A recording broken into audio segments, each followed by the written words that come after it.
السلام علیکم ورحمۃ اللہ وبرکاتہ.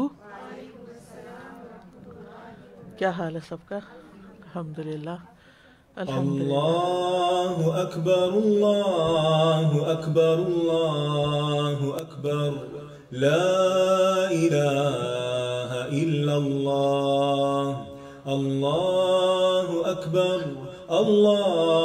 اکبر وللہ الحمد اللہ اکبر اللہ اکبر لا الہ الا اللہ اللہ اکبر وللہ الحمد. نحمده ونصلی علی رسولہ الکریم. اما بعد فاعوذ باللہ من الشیطان الرجیم. بسم اللہ الرحمن الرحیم. رب اشرح لی صدری ویسر لی امری واحلل عقدۃ من لسانی یفقہوا قولی. ہم تفسیر شروع کریں گے سورۃ محمد آیت نمبر 20 سے. پہلے تلاوت. وَيَقُولُ الَّذِينَ آمَنُوا لَوْلَا نُزِّلَتْ سُورَةٌ فَإِذَا أُنزِلَتْ سُورَةٌ مُحْكَمَةٌ وَذُكِرَ فِيهَا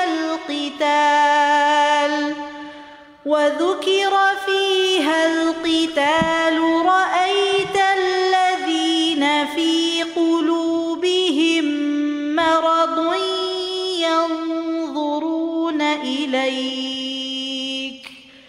ينظرون إليك نظر المغشي عليه من الموت فأولى لهم. اور وہ لوگ جو ایمان لائے کہتے ہیں کوئی صورت کیوں نہیں نازل کی گئی؟ پھر جب کوئی محکم صورت نازل کی جاتی ہے اور اس میں لڑائی کا ذکر کیا جاتا ہے تو تم دیکھو گے ان لوگوں کو جن کے دلوں میں بیماری ہے کہ وہ آپ کی طرف اس طرح دیکھیں گے جیسے اس شخص کا دیکھنا ہوتا ہے جس پر موت کی غشی ڈالی گئی ہو. بس ہلاکت ہے ان کے لیے. وہ لوگ جو اللہ اور اس کے رسول پر ایمان لائے وہ کہتے ہیں کہ اللہ کی طرف سے کوئی ایسی صورت کیوں نہیں نازل ہوئی جس میں ہمیں کفار کے ساتھ جہاد کا حکم دیا جاتا.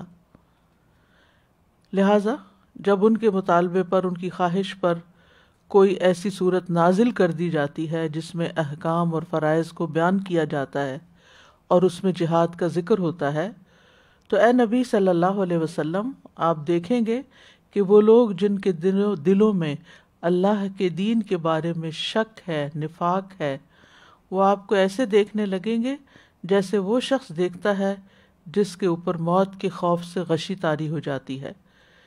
تو وہ لوگ جن کے دلوں میں بیماری ہے، جن کے دلوں میں منافقت ہے، ان کے لیے پھر ہلاکت ہے. اور ایک معنی یہ کیا گیا کہ ان کے لیے زیادہ مناسب یہ ہے کہ وہ اللہ کی اطاعت کریں اور اللہ کی مرضی کے مطابق کام کریں. جیسا کہ ہم جانتے ہیں کہ ایمان والے قتال کی فرضیت کا انتظار کر رہے تھے. ایمان والے ہجرت کے بعد قتال کی فرضیت کا انتظار کر رہے تھے کیونکہ جن حالات سے وہ گزر رہے تھے ان پر طرح طرح کا ظلم و ستم ڈھایا جا رہا تھا مکہ کے اندر. یعنی پہلے جو مکہ میں تھے تو ان پر طرح طرح کا ظلم و ستم ڈھایا جا رہا تھا اور جو لوگ مکہ میں رہ گئے تھے ان پر بھی ظلم و ستم ہو رہا تھا. اس کے علاوہ جو آس پاس کے علاقوں میں مسلمان بس رہے تھے وہ بھی اسی طرح مغلوب تھے. نبی صلی اللہ علیہ وسلم نے اپنے طور پر مدینہ میں آ کر جنگ بدر سے پہلے بھی 8 ایکسپیڈیشنز کی. 4 میں خود تشریف لے گئے اور 4 جو تھے وہ سرایا تھے جس میں دیگر صحابہ کو آپ نے بھیجا تھا. تو مسلمان جو تھے وہ چاہتے تھے کہ اب کوئی قطعی حکم ہمیں مل جائے کہ ہم واقعی جو کچھ کر رہے ہیں وہ صحیح ہے اور ہم اپنے دشمنوں کا مقابلہ کر سکیں، ان کے مسلمانوں کو ان کے ظلم و ستم سے نجات دلا سکیں. تو بہرحال جس وقت یہ حکم آ گیا تو اس وقت جو ایمان والے تھے وہ تو ظاہر ان کے مطالبے پر یہ حکم آیا تھا، لیکن جن کے دلوں میں بیماری تھی، ایمان کی کمزوری تھی یا منافقت تھی، انہوں نے اس سے منہ موڑ لیا۔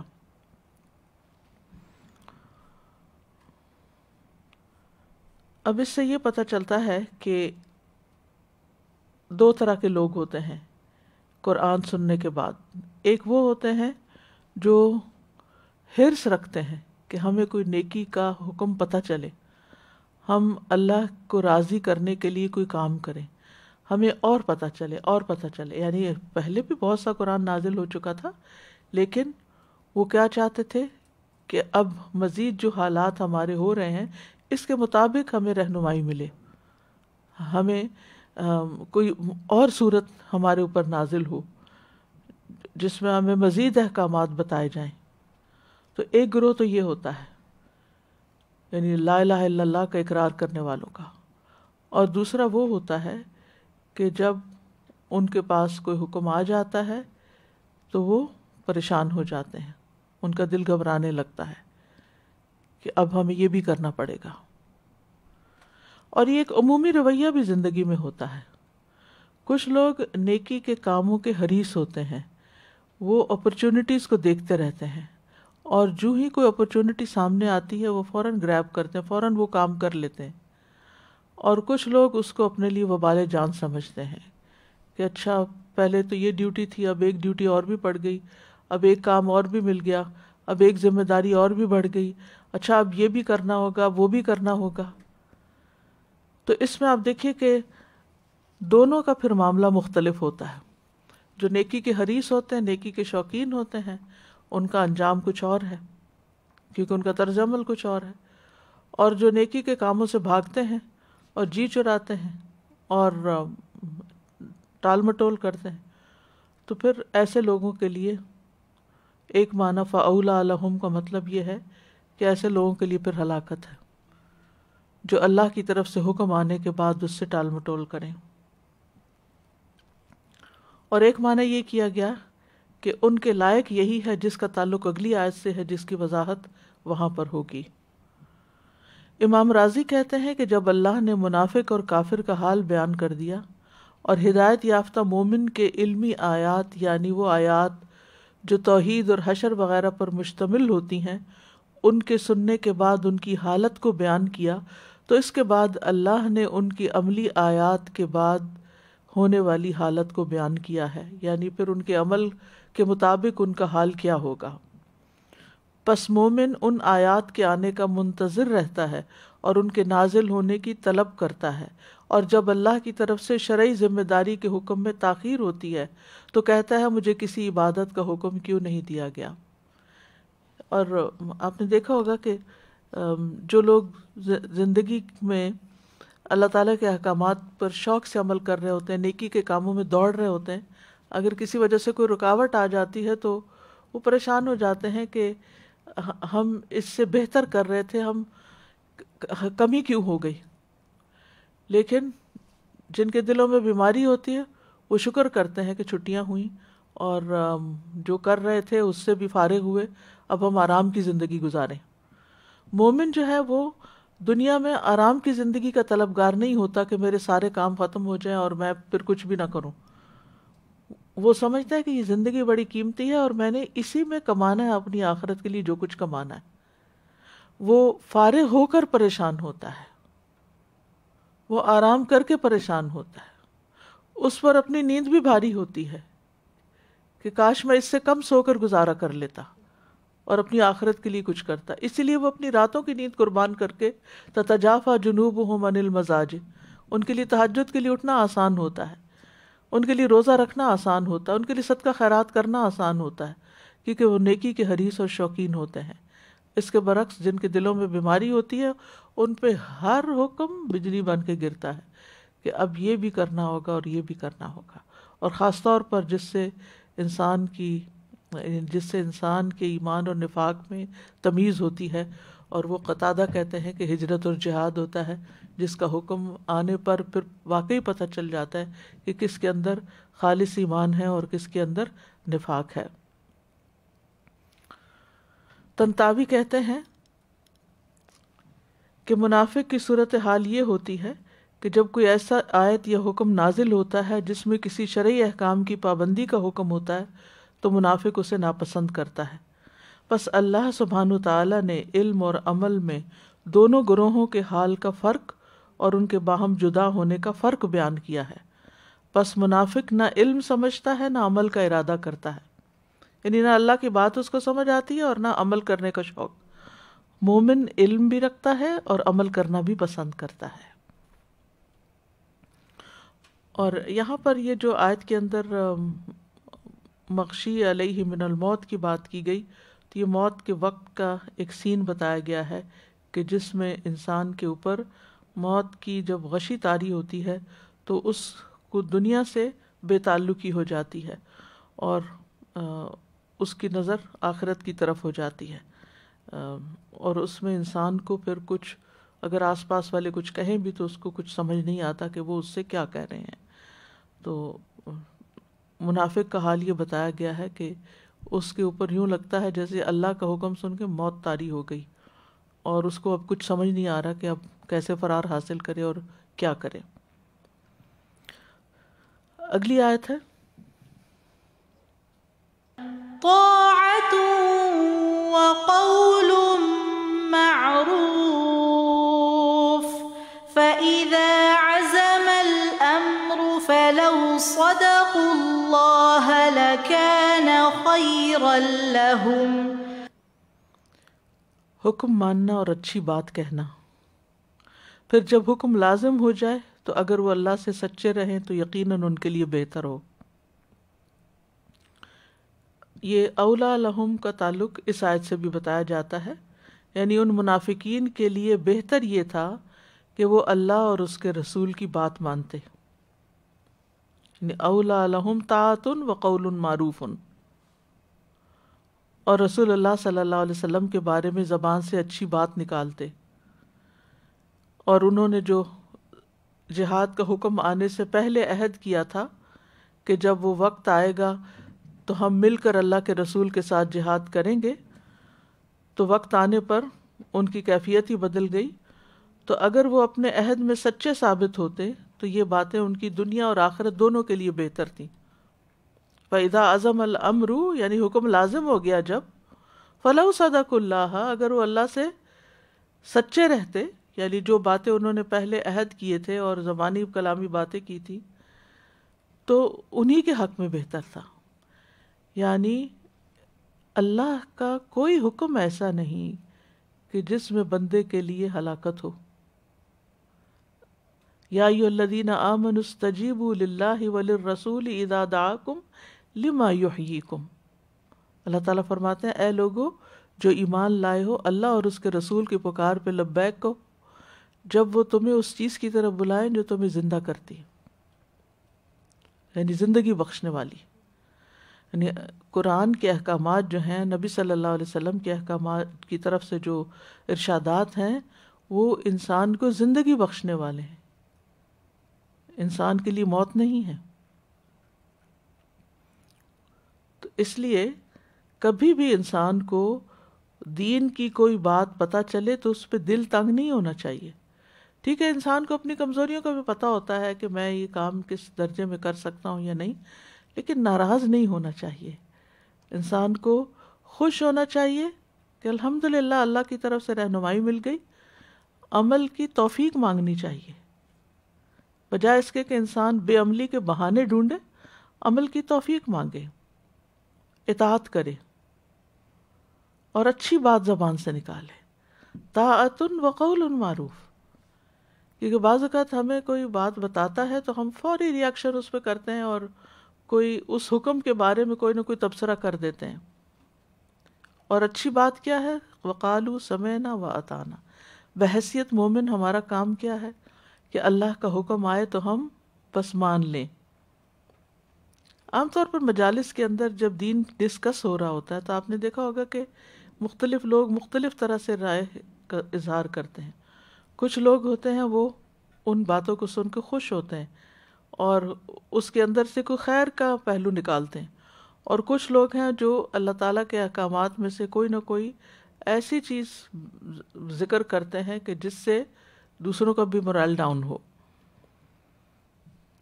یہ کہا گیا فَإِذَا عَزَمَ الْأَمْرُ، یعنی جب تم پر اللہ کا حکم پکا ہو جائے، واجب ہو جائے، کوئی چیز فرض کے درجے میں آ جائے، تو پھر جو تم نے پہلے سے نیتیں اور ارادے کی تھی، جب عمل کا وقت آئے تو ان نیتوں کو پورا کر لو تو تمہارے حق میں اچھا ہوگا. تو اس سے یہ پتہ چلتا ہے کہ شرعی احکام آنے پر پوری کوشش سے اطاعت کرنی چاہیے اور منہ سے اچھی بات نکالنی چاہیے. یہ جو ہے نا صرف اطاعت کی بات نہیں کی گئی، قول معروف کی بات بھی کی گئی ہے کہ بعض اوقات کوئی حکم آپ کو پتہ چلتا ہے تو آپ اسٹریٹ اوے کہہ دیتے میرا نہیں خیال میں کر سکتے، میرے لیے تو بہت مشکل ہے، میں تو نہیں کر سکوں گی، میں امپاسبل. اب کیا ہوتا ہے، اللہ تعالیٰ توفیق چھین لیتا ہے. اور کچھ لوگ ہوتے ہیں ان کو جب کوئی بات پتہ چلے، کوئی کام دیا جائے تو کہتے ہیں انشاءاللہ، اللہ کی مدد سے، اللہ کی توفیق سے، اللہ چاہے گا تو ہو جائے گا، ہو جائے گا، کوئی مسئلہ نہیں، کوئی مشکل نہیں. تو یہ جو زبان سے بات نکالنا ہوتا ہے نا، یہ بھی بڑا اہم ہوتا ہے کہ ہم منہ سے کیا بول رہے ہیں. بعض اوقات ہم منفی بات کہتے ہیں تو اس کا نتیجہ منفی نکلتا ہے، اور اگر ہم اچھی بات کہتے ہیں تو وہ ایک اچھا شگون ہوتا ہے. اس معاملے میں بھی بہت کیئرفل ہونا چاہیے. اپنے بچوں کو ان کی نافرمانیوں کی وجہ سے یا ان کے ستانے کی وجہ سے کبھی نہیں کہنا چاہیے کہ اللہ تمہیں تو کبھی ہدایت نہیں دے گا، نیور. تو اس کو تو اللہ کبھی معاف نہیں کرے گا، کبھی ایسی بات نہ کریں. یہ تو اللہ کے فیصلے ہیں، ہم کون ہیں، ہمارا کیا علم ہے، ہماری کیا مجال ہے، ہماری کیا جرت ہے کہ ہم کسی کے بارے میں ججمنٹل ہوں. ورسٹ سے ورسٹ کنڈیشن بھی ہو تو اس وقت بھی انسان کو خیر کی بات زبان سے نکالنی چاہیے. نبی صلی اللہ علیہ وسلم ایک رستے سے گزر رہے تھے تو آپ نے پوچھا یہ کون سا رستہ، تو لوگوں نے ایسا بتایا کہ یہ تنگ راستہ ہے. تو آپ نے فرمایا نہیں، کہو وسیع ہے. یعنی تنگی کے وقت بھی وسعت کو یاد کرو. تو پوری کوشش سے اطاعت کرنا، یعنی ایک بات تو ہمیں عمل کی یہ پتہ چلتی ہے، اور دوسری بات یہ کہ اچھی بات زبان سے نکالنا. اللہ اور اس کے رسول کے حکم کے آگے مومن کیا کہتے ہیں، انما کان قول المؤمنین اذا دعوا الی اللہ ورسولہ لیحکم بینہم ان یقولوا سمعنا واطعنا. سورۃ النور میں آتا ہے واولئک ھم المفلحون. یہ جو کہا گیا نا ان کے حق میں بہتر ہوتا، تو یہی بہتری ہے کہ اولئک ھم المفلحون. اور ویسے بھی اگر دیکھا جائے تو اللہ اور اس کے رسول کے حکم کے آگے ایمان والوں کا اپنا تو کوئی اختیار نہیں کہ وہ اپنی منمانی کی بات کرے یا اپنی مرضی کی بات کرے. سورۃ الاحزاب میں آتا ہے وما کان لمؤمن ولا مؤمنۃ اذا قضى الله ورسوله امرا ان يكون لهم الخيرة من امرهم ومن يعص الله ورسوله فقد ضل ضلالا مبینا. اور کبھی بھی نہ کسی مومن مرد کا حق ہے اور نہ کسی مومن عورت کا کہ جب اللہ اور اس کا رسول کسی معاملے کا فیصلہ کر دے کہ ان کے معاملے میں ان کے لیے کوئی اختیار ہو، اور جو کہ اللہ اور اس کے رسول کی نافرمانی کرے تو کیا ہے نتیجہ، فقد ضل ضلالا مبینا، وہ تو بہت دور تک گمراہی میں نکل گیا. تو یہ منافقت ہوتی ہے کہ اللہ اور اس کے رسول کا حکم پتہ چلے تو اس سے منہ موڑ لیا جائے. سورۃ النساء میں آتا ہے وَإِذَا قِيلَ لَهُمْ تَعَالَوْا إِلَىٰ مَا أَنزَلَ اللَّهُ وَإِلَى الرَّسُولِ رَأَيْتَ الْمُنَافِقِينَ يَصُدُّونَ عَنْكَ صُدُودًا. جب ان سے کہا جائے کہ جو کچھ اللہ نے نازل کیا ہے اس کی طرف اور اس کے رسول کی طرف آؤ، تو تم منافقوں کو دیکھو گے کہ وہ تم سے منہ موڑ لیتے ہیں. تو بہرحال اس آیت میں جو بہت مختصر سی ہے، ہمارے لیے بہت یعنی کہ بڑا سبق ہے، بہت اہم میسج ہے. اور یہ کہ انسان کو یعنی انسان کے اسلام کا تقاضا یہی ہے کہ انسان سرنڈر کر دے، تابع ہو جائے، اپنا سر جھکا دے، اپنے ارادے، اپنی کوششیں، اپنی ہمتیں سب اس کے تابع کر لے. اور اسی طرح یہ ہے کہ پھر جس وقت میں جو حکم ہے اس پر فوکس کرے، آئندہ کی نہ سوچے، کیونکہ جو اللہ کے حکم کو مان لے گا اس کے لیے کل بھی بہتر ہوگا، وہ اس کے حق میں زیادہ بہتر ہے. اس کا اس میں فائدہ ہی فائدہ ہے. آپ میں سے کوئی کچھ کہنا چاہے گا؟ جی.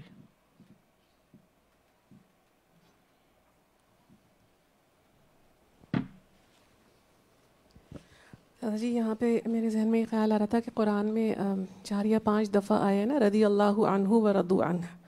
یعنی ہمارا فوکس کیا ہوتا ہے کہ ہم یہ چاہتے ہیں کہ اللہ تعالیٰ ہم سے راضی ہو جائے، لیکن ہم کتنے اللہ تعالیٰ سے راضی ہیں، کس کس کیپیسٹی میں راضی ہیں، صرف عبادات کے حوالے سے راضی ہیں یا جہاں عمل کی بات آتی ہے وہاں پہ بھی، اور عمل میں پھر ہم کتنا آگے جا سکتے ہیں، صرف اس میں اپنی خواہشات کے مطابق عمل کرتے ہیں یا واقعی بس اللہ نے جیسا حکم دے دیا، رسول نے جیسا حکم دے دیا اس کو ویسے ہی لے لیتے ہیں. اور ساری زندگی کے ساری معاملات زندگی کے لیے میں اگر حجاب کا حکم ہے یا معاشرت اور معیشت میں یا خاندانی زندگی ہے تو سب طرح کے احکامات میں.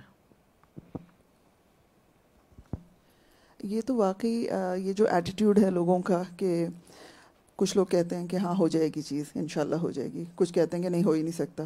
تو یہ مطلب ایٹیٹیوڈ ہوتا ہے اور یہ ان کا کچھ ان بلٹ ہی اسٹرکچر ہوتا ہے.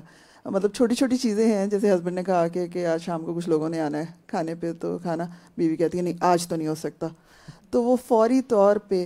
اور اپیرنٹلی کبھی کچھ چیزیں ایسی ہوتی ہیں جو ڈیفیکلٹ نظر آ رہی ہوتی ہیں اور آپ کو لگتا ہے کہ ہو نہیں پائیں گی، اس کے باوجود آپ کہتے ہیں کہ لیٹس ٹرائی، انشاءاللہ ہو جائے گا، اور پھر اللہ پتہ نہیں کہاں سے راستے نکال دیتا ہے اور وہ ہو جاتی ہے. اور دوسرے آپ جو محفل کی بات کہہ رہی تھی کہ محفل، تو میں نوٹ کرتی ہوں ہمیشہ کسی بھی محفل میں جاتی ہوں کہ لوگوں کی وہ ایک بڑی محفل ہوتی ہے لیکن اس میں پھر وہ چھوٹی چھوٹی ٹولیاں بن جاتی ہیں ہم خیال لوگوں کی، جن کا جیسا شوق ہوتا ہے وہ وہیں ہوتے ہیں، اور کچھ بڑی چھوٹی چھوٹی ٹولیاں ہوتی ہیں، کچھ بڑی بڑی ہوتی ہیں.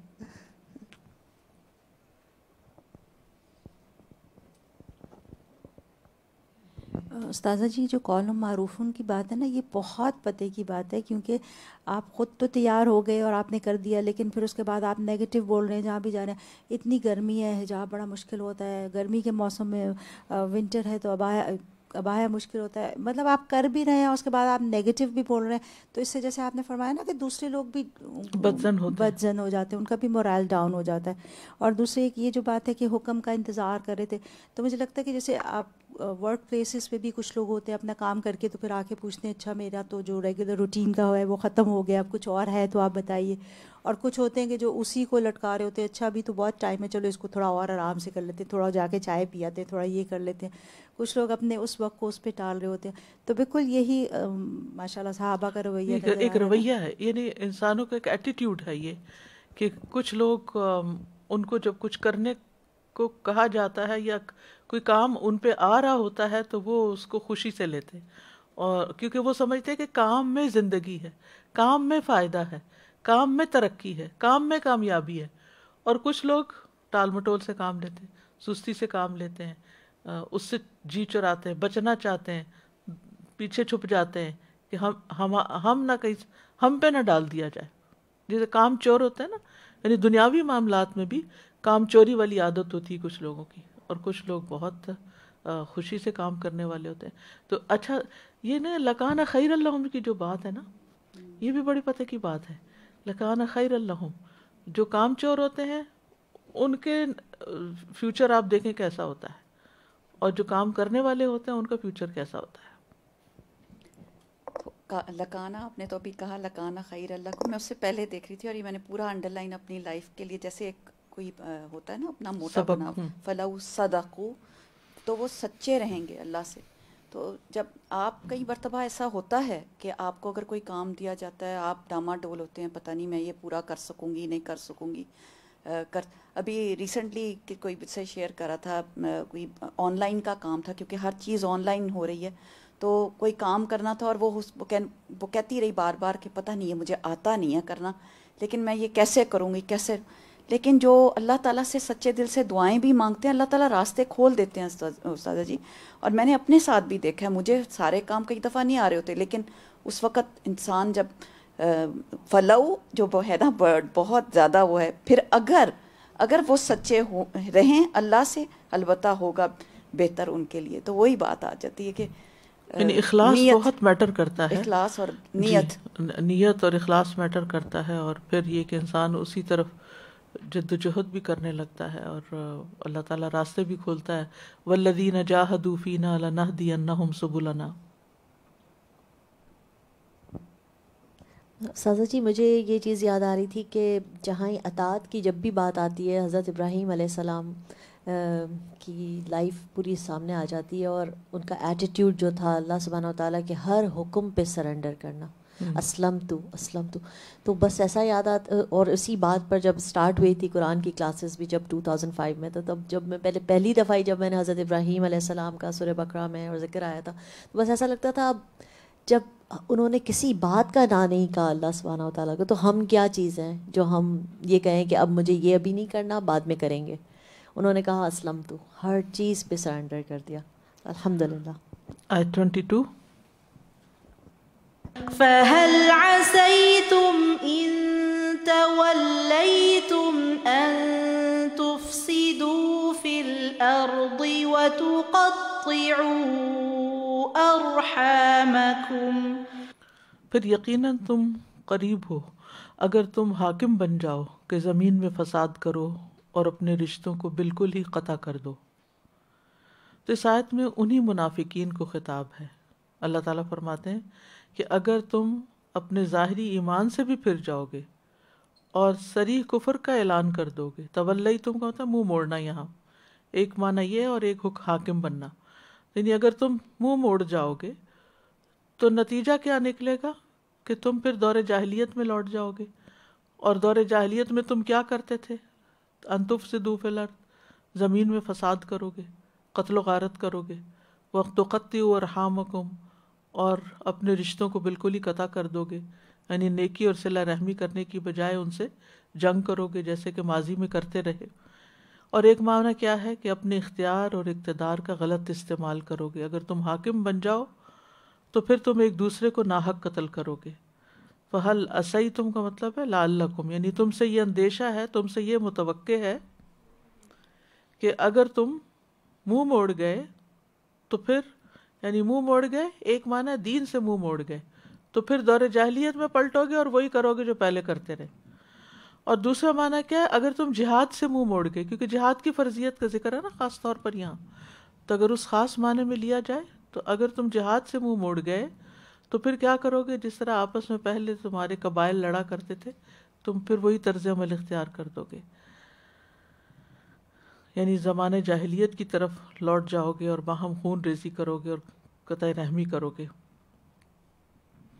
ایک معنی یہ بھی لیا گیا ہے، ابو عالیہ کہتے ہیں اس کا معنی ہے اگر تم فیصلہ کرنے کی ذمہ داری لے لو تو پھر تمہیں حاکم بنا دیا جائے تو ہو سکتا ہے تم زمین میں رشوت لینے کی صورت میں فساد پھیلاؤ. یعنی فساد کا مطلب کیا ہے کہ تم رشوتیں لینا شروع کر دو.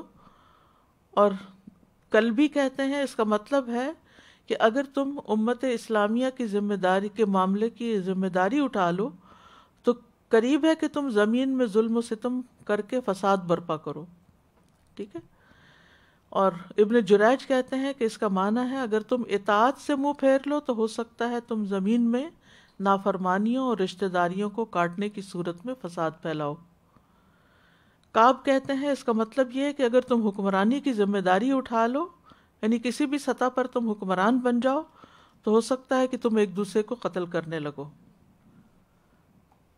اور ایک اور قول یہ بھی ہے، قتادہ کہتے ہیں اگر تم اللہ کی کتاب سے روگردانی کرو تو قریب ہے کہ ناحق خون ریزی کے ساتھ اپنی رشتہ داریاں کاٹنے کے ساتھ زمین میں فساد پھیلانے لگو. ایک اور قول یہ بھی ہے اگر تم قرآن سے روگردانی کرو. اب یہ مختلف لوگوں نے جو اس کو انٹرپریٹ کیا ہے، ان تولی تم کا معنی کہ منہ موڑو. کس سے منہ موڑو؟ دین سے منہ موڑو، جہاد سے منہ موڑو، اللہ کی کتاب سے منہ موڑو، قرآن سے منہ موڑو، اور پھر دوسرا اطاعت سے منہ موڑو. اور ایک معنی کیا ہے کہ اگر تم حاکم بن جاؤ تو پھر تم ان دونوں کے نتیجے میں کیا ہے؟ زمین میں فساد کرو گے اور قطع رحمی کرو گے. اور تفسدوا فی الارض میں فساد کا جو معنی ہے اس سے علماء کہتے ہیں کہ مراد نافرمانیاں کرنا ہے، کیونکہ نافرمانیوں سے فساد پھیلتا ہے. قتل، لوٹ مار، قطع رحمی، یہ ساری چیزیں جو دور جاہلیت میں تھیں، جیسے بچیوں کو زندہ درگور کرنا، ایک دوسرے کے ساتھ زیادتیاں کرنا، یہ سب کچھ زمین میں فساد پھیلانے کا باعث تھا. اور تقطعوا ارحامکم، اپنی قرابت داریوں کی بھی تم پرواہ نہیں کرو گے. ارحام کا لفظ جو ہے رحم سے ہے. قتادہ کہتے ہیں کہ تم نے اس قوم کو کس حال میں پایا جب انہوں نے اللہ تعالیٰ کی کتاب سے منہ موڑ لیا؟ کیا انہوں نے ناجائز خون ریزی نہیں کی؟ یعنی جو قرآن سے دور ہوئے، پھر انہوں نے، کیونکہ پھر اللہ کا تقوی نہیں رہتا نا، اللہ کا ڈر نہیں رہتا، پھر انسان کے جو خواہشات کا بندہ بن جاتا ہے، پھر جس کے ساتھ چاہتا ہے زیادتی کرتا ہے اگر اس کے پاس طاقت اور اختیار اور اقتدار ہوتا ہے. کیا انہوں نے رشتہ داریوں کو نہیں توڑا؟ کیا انہوں نے رحمان کی نافرمانی نہیں کی؟ بس اس اعتبار سے جو رشتہ داری یہاں بیان کی گئی ہے، اس سے مراد دین اسلام اور ایمان کا رشتہ ہے. یعنی یہاں تک انسان پہنچ جاتا ہے کہ اپنی خاندانی رشتہ داریوں کو تو ایک طرف رکھو، جو دین کے نام پر محبتیں قائم ہوئیں وہ بھی ختم ہو جاتی ہیں، اور یہ اللہ کی اطاعت سے روگردانی کا نقصان ہوتا ہے. تو اس آیت سے بھی پتہ چلتا ہے کہ اگر کسی نااہل کو اقتدار مل جائے، یعنی جو جس کی پوری طرح تربیت نہ ہوئی ہو، جس کے اندر پوری طرح ایمان اور تقوی راسخ نہ ہوا ہو، جب اس کو اختیارات مل جائیں تو پھر وہ غلط فیصلے کر کے، اپنی خواہشات کی پیروی کر کے امن و امان اور سکون کو تہ و بالا کر دیتا ہے.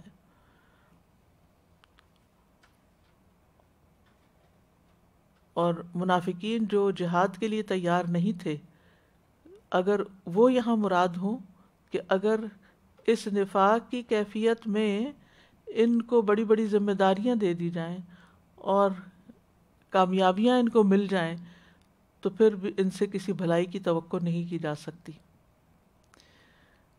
کیونکہ یہ اپنے ذاتی مفادات کی خاطر ہر طرح کی لوٹ مار کریں گے، ہر طرح کا فتنہ فساد پھیلائیں گے، اور اپنوں کے گلے پر بھی چھری پھیرنی پڑی تو باز نہیں آئیں گے.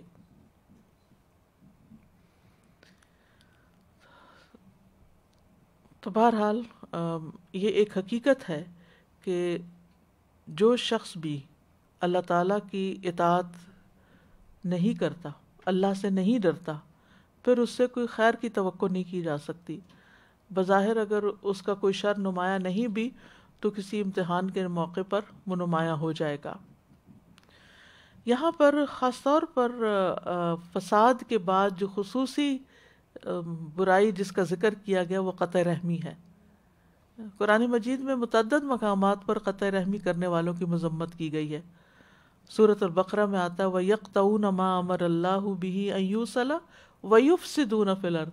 آپ دیکھ رہے ہیں وہاں بھی ساتھ ہی فساد کا ذکر ہے. تو اس سے یہ پتہ چلتا ہے کہ خصوصاً اگر انسان قطع رحمی کرتا ہے تو اس سے فساد بہت پھیلتا ہے. تو ان کے بارے میں کیا فرمایا؟ اولئک هم الخاسرون، یہ لوگ نقصان اٹھانے والے.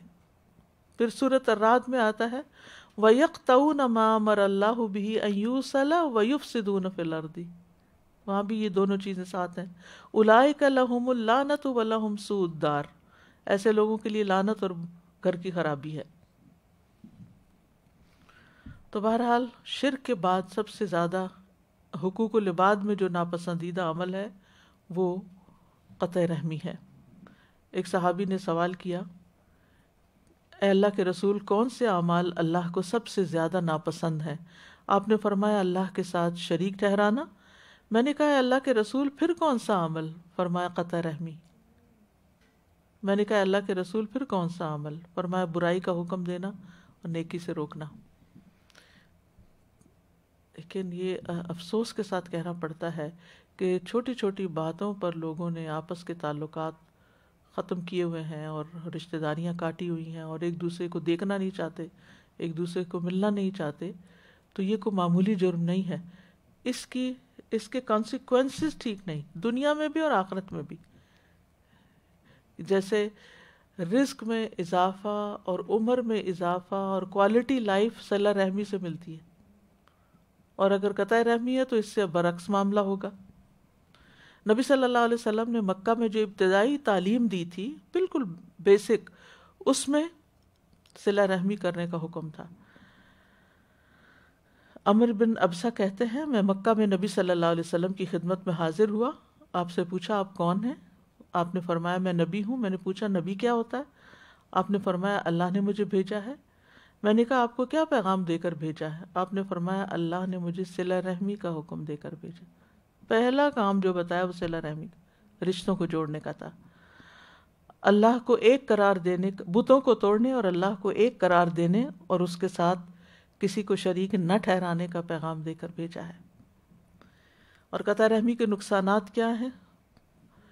جو رشتوں کو کاٹے گا اللہ اس کو کاٹ دے گا، جو رشتوں کو ملائے گا اللہ اس کو اپنے رحم سے ملا دے گا. ایک روایت کے مطابق قاطع رحم جو ہے وہ اسلام سے خارج ہے.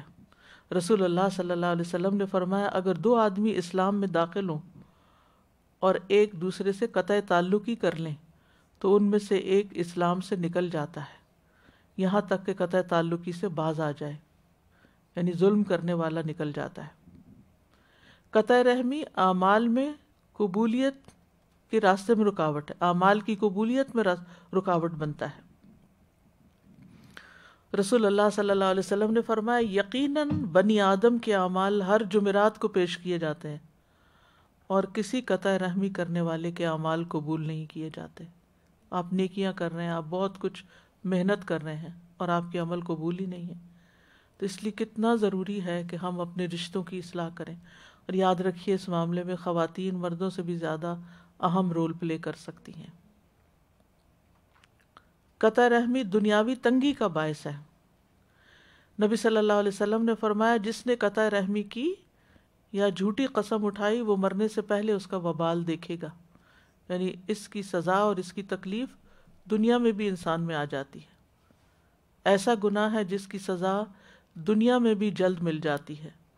نبی صلی اللہ علیہ وسلم نے فرمایا، صحیح جامع صغیر کی روایت ہے، کوئی گناہ اس لائق نہیں کہ اس کے کرنے والے کو دنیا میں جلدی سزا دے دی جائے اور اس کے ساتھ ساتھ آخرت میں بھی اس کے لیے سزا جمع رکھی جائے، سوائے قطع رحمی، خیانت اور جھوٹ کے. 3 دن سے زیادہ ناراضگی پر وعید ہے. 1 سال تک قطع رحمی کرنا خون بہانے کے مترادف ہے. ناراضگی کی حالت میں وفات پر وعید ہے. رسول اللہ صلی اللہ علیہ وسلم نے فرمایا، سنن نبی داؤد کی روایت ہے، کسی مسلمان کے لیے حلال نہیں کہ اپنے بھائی کو 3 دن سے زائد چھوڑے رکھے، پس جس نے 3 دن سے زائد چھوڑ دیا اور اسی حالت میں مر گیا وہ آگ میں جائے گا. پھر قرب قیامت کی نشانی کیا ہے؟ قطع رحمی. اور بھی ہیں، ان میں سے ایک یہ بھی ہے کہ قطع رحمی ہونے لگے گی، مسند احمد کی روایت ہے، اور جنت سے محرومی کا باعث بھی ہو سکتی ہے. یہ رسول اللہ صلی اللہ علیہ وسلم نے فرمایا قطع رحمی کرنے والا جنت میں داخل نہ ہوگا. تو اس لیے ہم سب کو غور کرنا چاہیے. اور یاد رکھیے جب تک ہم دوسروں کے قصور معاف نہیں کرتے اس وقت تک صلہ رحمی نہیں ہو سکتی. اور صلہ رحمی کا یہ مطلب نہیں کہ روز ان کے گھر جا کے بیٹھ جائیں یا ان کو اپنے گھر بلا لیں یا ہر روز دعوتیں کرنا شروع کر دیں اور پھر وہاں لڑائیاں شروع کر دیں یا ان سے ہم غیر حقیقی توقعات وابستہ کرنے. کیونکہ عموماً فساد وہاں سے شروع ہوتا ہے جب ہم بہت زیادہ ایکسپیکٹیشنز رکھتے ہیں کہ یہ تو بڑا ہے، اس کو یہ کرنا چاہیے، اور یہ مالدار ہے اور اس کو یہ کرنا چاہیے، اور اس کے پاس یہ ریسورسز اور اس کا یہ عہدہ ہے اس لیے اس کو یہ کرنا چاہیے. ہم دوسروں سے یعنی عموماً تعلق رشتہ داریاں خراب کیوں ہوتی ہیں؟ جب ہم رشتہ داروں سے ضرورت سے زیادہ ایکسپیکٹیشنز رکھتے ہیں اور وہ کسی بھی وجہ سے پوری نہیں کرتے، اپنی سستی یا غفلت کی وجہ سے، یا ان کا دل نہیں مانتا، یا کوئی بھی ریزن ہو سکتی ہے. تو ہمیں توقعات نہیں رکھنی چاہیے دوسروں سے. اگر کوئی ہمارے ساتھ بھلائی کر دے تو ویل اینڈ گڈ، اور جو ہم کسی کے ساتھ کر سکے کرے. پھر آپ دیکھیں یہ صلہ رحمی نہیں ہوتی کہ اس نے آپ کے ساتھ کیا تو آپ کر رہے ہیں، وہ نہیں بھی کرتا تو آپ سے جو ہو سکتا ہے آپ کر لیں. لیکن یہ نقطہ قابل غور ہے. منافقین کی صفات یہاں بتائی جا رہی ہیں کہ تمہارے اس نفاق کے ساتھ اگر تمہیں زمین میں تھوڑی سی بھی کوئی اقتدار اور حکومت یا کوئی ذمہ داری دی جائے کسی بھی لیول پر تو تم فساد کرو گے اور رشتے کاٹو گے. اور رشتے جڑتے ہیں معاف کرنے سے، درگزر کرنے سے، اور صلہ اور اجر کی توقع اللہ سے رکھنے سے. اور خاص طور پر وہ رشتہ دار جو کسی موقع پر سیدھے ہوتے ہی نہیں اور کہیں چوٹ لگانے سے باز نہیں آتے اور کہیں خرابی کرنے سے رکتے نہیں، ان کے لیے بھی آپ خیر خواہی رکھیں، کیونکہ ہر معاشرے کے اندر اور ہر فیملی کے اندر کوئی نہ کوئی ایسے لوگ بیچ میں ہوتے ہیں جو اپنی بد اخلاقی کی وجہ سے مشہور ہوتے ہیں، یا اپنے وہ کہتے ہیں نا کہ جیسے آستین کے سانپ ہوتے ہیں کہ وہ کہیں نہ کہیں آپ کو ڈنگ ضرور مار جاتے ہیں.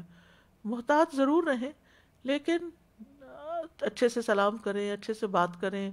بہت زیادہ خرابی وہاں ہوتی ہے جب ہم ٹو مچ گھس جاتے ہیں دوسروں کے اندر، اس سے پرہیز کریں، یعنی اسپیس رکھیں، ہر تعلق کے اندر ایک اسپیس رکھیں کہ جس میں دوسرے کا احترام اور مروت اور یہ ساری چیزیں ہوں، اور دوسرے سے غلطی کی توقع رکھیں.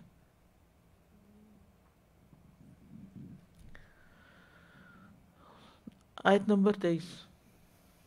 أولئك الذين لعنهم الله فأصمهم وأعمى أبصارهم. یہی وہ لوگ ہیں جن پر اللہ نے لعنت کی، پس انہیں بہرا کر دیا اور ان کی آنکھیں اندھی کر دی. یہ کن کی طرف اشارہ ہے؟ انہی منافقین کی طرف جو پیچھے جن کا پچھلی آیت میں ذکر ہوا. یعنی یہ وہ لوگ ہیں جنہیں اللہ نے اپنی رحمت سے دور کر دیا. لعنہم اللہ یعنی رحمت سے دور کر دیا. تو اس کی وجہ سے اللہ نے ان کو ایسا بنا دیا کہ وہ اس چیز کو نہیں سنتے جو ان کو فائدہ دے. اصمہم، دین کی بات، قرآن کی بات، حق کی بات نہیں سنتے،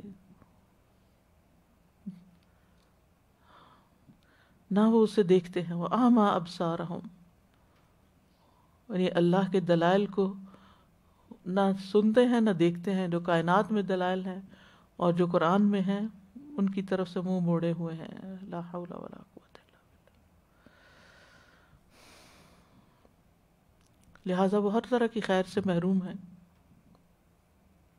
اللہ کی رحمت سے محروم ہیں، نیکی کی توفیق سے محروم ہیں. جانوروں کی طرح زندگی بسر کر رہے ہیں، جن کو صرف کھانے پینے اور دنیا کے عیش و عشرت سے ہی تعلق ہے، اس سے آگے کچھ بھی نہیں. تو ایمان لانے کے بعد جب کوئی شخص منافقت اختیار کرتا ہے تو پھر اللہ سبحانہ وتعالیٰ دلوں پہ مہر لگا دیتا ہے. کفر کے بعد بھی مہر لگتی ہے، نفاق کے ساتھ بھی لگتی ہے، گناہوں کے سبب بھی لگتی ہے.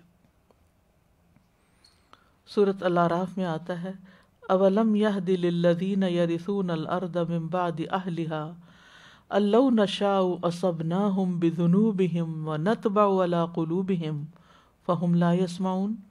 اور کیا ان لوگوں کی رہنمائی جو زمین کے وارث اس کے رہنے والوں کے بعد بنتے ہیں اس بات نے نہیں کی کہ اگر ہم چاہیں تو ان کے گناہوں کی وجہ سے انہیں سزا دیں اور ہم ان کے دلوں پر مہر لگا دیتے ہیں تو وہ سنتے نہیں. اگر ہم چاہیں تو ان کے گناہوں کی وجہ سے انہیں سزا دیں، تو گناہ کی وجہ سے ہی انسان کے اوپر آفات آتی ہیں اور مسلسل گناہ سے دلوں پر زنگ لگ جاتا ہے. ابو ہریرہ کہتے ہیں رسول اللہ صلی اللہ علیہ وسلم نے فرمایا بے شک جب کسی مومن سے کوئی گناہ سرزد ہوتا ہے، یہ مومن کی بات ہو رہی ہے، تو اس کے دل پہ سیاہ دھبا پڑ جاتا ہے. اگر وہ توبہ کر لے، گناہ سے باز آ جائے اور استغفار کر لے تو اس کا دل چمکا دیا جاتا ہے. ورنہ جتنے گناہ بڑھتے جاتے ہیں اتنے ہی سیاہ دھبے بڑھتے جاتے ہیں، حتیٰ کہ اس کے دل پہ وہ زنگ چھا جاتا ہے جس کا اللہ نے قرآن میں ذکر کیا کلا بل ران علی قلوبہم ما کانوا یکسبون. ہرگز نہیں بلکہ زنگ بن کے چھا گیا ان کے دلوں پر جو وہ کمائی کرتے تھے. استغفر اللہ. اور جب یہ کیفیت ہوتی ہے نا کہ نہ کچھ دکھائی دیتا ہے، نہ سنائی دیتا ہے اور نہ سمجھ آتا ہے، تو پھر انسان اپنے آپ کو ہی سچا اور حق پہ سمجھتا رہتا ہے. وہ کہتے میں جو کر رہا ہوں ٹھیک ہے، اٹس ٹروتھ ٹو می. ایک آج کل یہ بھی فیشن نکل آیا نا یہ کہنے کا کہ میرے نزدیک یہی سچ ہے، میرے سچ کے کرائیٹیریا کے مطابق یہی بات حق. ہاں ہاں آپ ٹھیک کہتے ہیں، لیکن یہ کہ میرے خیال میں جو میں کر رہا ہوں وہ زیادہ بہتر ہے، مجھے یہی کرنا چاہیے. تو ہمیں یہ نہیں دیکھنا چاہیے کہ اپنے آپ کو جسٹیفائی نہیں کرنا چاہیے کہ مختلف حالات کو دیکھ کر اور واقعات کو دیکھ کر ایک اپنی عقل سے رائے قائم کر لیں اور کہیں کہ مجھے یہ ٹھیک لگتا ہے. نہیں، یہ دیکھنا چاہیے اللہ اور اس کے رسول کی نظر سے کیا ٹھیک ہے اور کیا ٹھیک نہیں ہے. اپنے طرز عمل کو وہاں پرکھنا چاہیے، نہ کہ اپنی خواہشات کے دائرے میں. ورنہ بعض اوقات ہماری عقل ہم کو دھوکہ دیتی ہے، ہماری خواہشات ہم کو دھوکہ دیتی ہیں کہ ہم جو کر رہے ہیں وہ ٹھیک کر رہے ہیں. مثلا پیچھے جو فساد ہے یا قطع رحمی ہے، اس معاملے میں آپ کسی کو سمجھانے کی کوشش کریں، لوگ سمجھ کے نہیں دیتے، فوراً جسٹیفائی کرتے ہیں کہ نہیں ہم نے آزما کے دیکھ لیا، ہم نے کر کے دیکھ لیا، ہم نے یہ بھی کیا، ہم نے وہ بھی کیا، بس اب ہم جو ہے ہم اسی حال میں اچھے ہیں.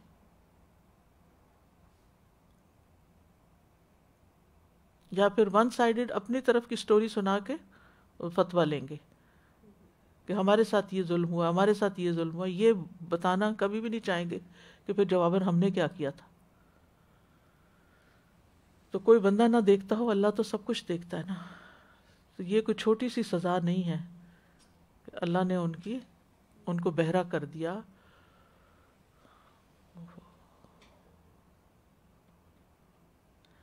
یہ جو حق بات سننے کی توفیق نہ ہونا نا، یعنی کہ آپ لوگوں کو بلاتے بھی ہیں ہدایت کی طرف، یا کہتے ہیں اچھا آپ یہ سن لیں، یہ لیکچر سن لیں، یا یہ فلاں خطبہ سن لیں، یا فلاں مسجد میں چلے جائیں، یا فلاں حلقے میں چلے جائیں، یا فلاں وہ تو ایسا لگتا ہے جیسے ان کو کسی نے گالی دے دی ہو. سب کچھ کر کے دیکھ لیا، یہ ہمیں پتہ ہے، ہمیں کچھ فائدہ نہیں ہوتا ان چیزوں سے. ہمیں کچھ اور بتائیں کیوں فائدہ نہیں ہوتا. وہی قرآن ہے جس سے کچھ لوگوں کے دل پگھل جاتے ہیں، ان کی آنکھیں بہہ پڑتی ہیں، اور یہ آپ کے دلوں پہ کیوں نہیں اتر رہا. تو خرابی ہمارے اندر ہے نا اگر ہمارے دل پہ نہیں اترتا. نمبر 24، افلا يتدبرون القرآن افلا يتدبرون القرآن ام على قلوب اقفالها. تو کیا وہ قرآن میں غور نہیں کرتے یا کچھ دلوں پر ان کے قفل پڑے ہوئے ہیں. اقفالها، ہا کی ضمیر قلوب کی طرف جا رہی ہے، یعنی دلوں کے تالے. تو یہ جس کیفیت کا پچھلی آیت میں ذکر کیا گیا ہے کہ منافق لوگ جو ہیں وہ حق بات نہیں سنتے اور حق کو دیکھ نہیں پاتے، اس کے دلائل میں غور نہیں کرتے، اس کی وجہ کیا ہے؟ اس کی وجہ یہ ہے کہ ان کے دلوں پہ تالے پڑے ہوئے ہیں اور ان تک اس قرآن کی کوئی چیز نہیں پہنچتی.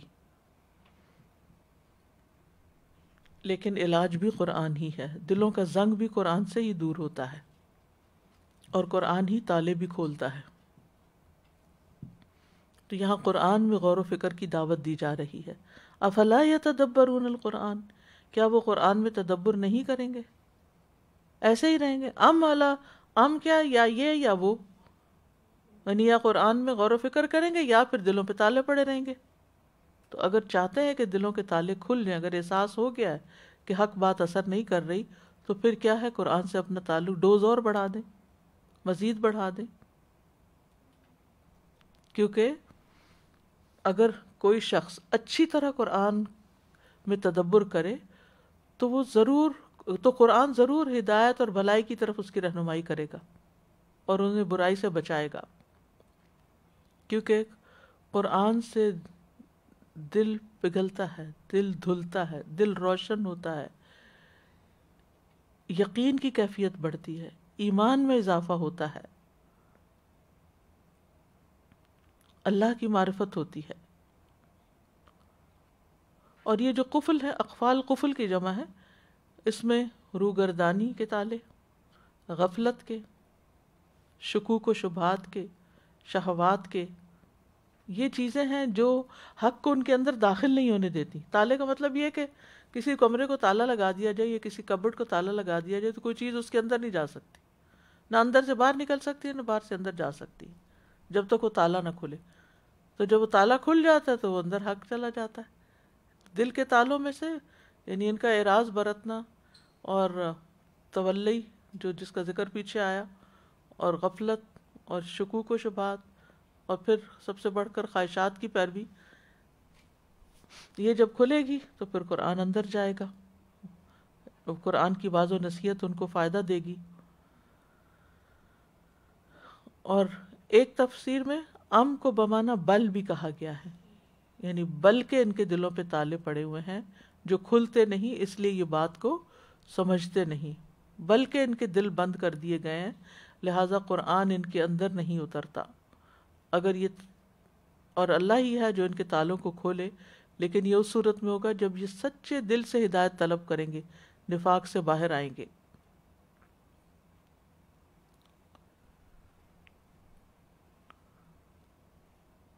خالد بن معدان کہتے ہیں ہر انسان کی 4 آنکھیں ہوتی ہیں.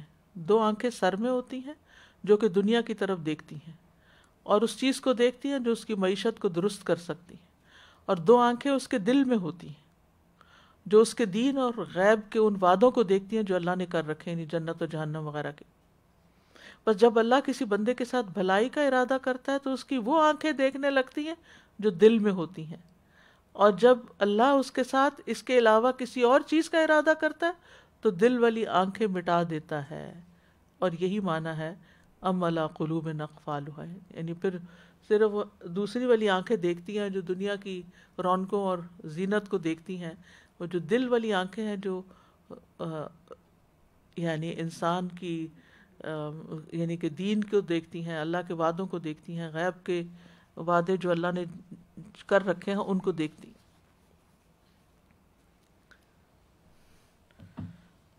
علماء نے اس آیت اور اس جیسی کچھ اور آیات سے یہ حکم اخذ کیا ہے کہ قرآن کریم کی آیات میں تدبر اور غور و فکر کرنا واجب ہے، لازم ہے، اور ان آیات میں جو ہدایات ہیں، ارشادات ہیں، احکامات ہیں، منہیات ہیں، آداب اور احکام ہیں، ان پر عمل کرنا واجب ہے. کیونکہ جب علم آ جاتا ہے اور انسان عمل نہیں کرتا تو پھر انسان گمراہی کی طرف چلا جاتا ہے. یہ وجہ کہ آپ دیکھتے ہوں گے کہ بہت سے لوگ ایک دفعہ قرآن پڑھ لیتے ہیں، کچھ تھوڑا بہت عمل شروع کرتے ہیں، پھر دنیا میں جاتے ہیں، پھر دنیا ان کو اپنے اندر کھینچ لیتی ہے، پھر وہ ایسے ہو جاتے ہیں جیسے انہوں نے کبھی کچھ پڑھا ہی نہ تھا، کچھ جانتے ہی نہیں، کچھ سمجھتے ہی نہیں. تو تھوڑا سا لفظ تدبر پر بھی غور کرتے ہیں ہم کہ تدبر کیا ہوتا ہے. تدبر کہتے ہیں مخفی چیز کو معلوم کرنا، یعنی ایک ہے ظاہری حکم اور ایک یہ ہے کہ اس کے اندر گہرائی میں اور کیا چیز مراد ہے. یعنی کسی کام کے بعد اس میں جو مخفی پہلو ہے اس کو سمجھنے کی کوشش کرنا. دبر الشیء کہتے ہیں کسی چیز کے پچھلے حصے کو، پچھلا حصہ. ابن قیم کہتے ہیں جہاں تک قرآن میں غور و فکر کرنے کا سوال ہے تو اس سے مراد دل کی نگاہوں کو اس کے معنی کے اوپر خوب گاڑ دینا، دل کی نگاہیں کھول کے پڑھنا، اس کے تدبر اور اس کے سمجھنے میں اپنی تمام فکر کو یکجا کرنا، فوکس کرنا. اور قرآن کے نازل ہونے کا یہی مقصد ہے، محض تلاوت مقصد نہیں جو فہم اور تدبر کے بغیر ہو. یہ مدارج السالکین میں وہ کہتے ہیں.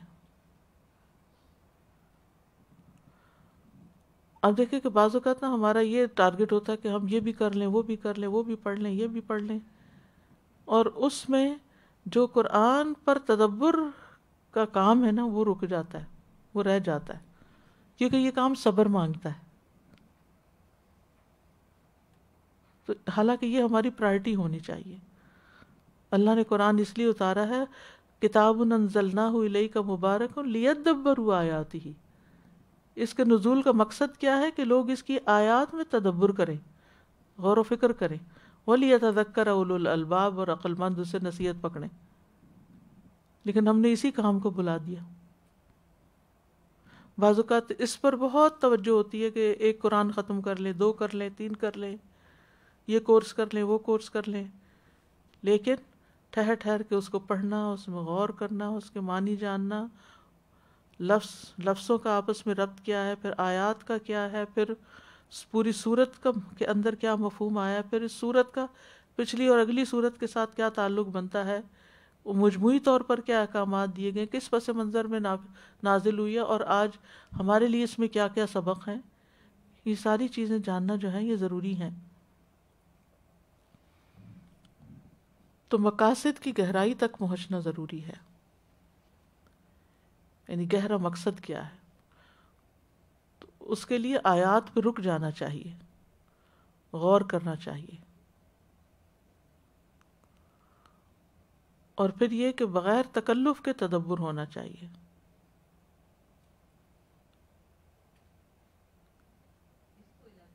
جی، یعنی کہ ایک صرف اتنا بھی تدبر میں کافی نہیں کہ فلاں کیا کہتا ہے، فلاں کیا کہتا ہے، اور ایک خاص طریقے سے بس اس کا معنی جان لینا، اس کے اندر اپنا بھی ایک غور و فکر ہونا چاہیے۔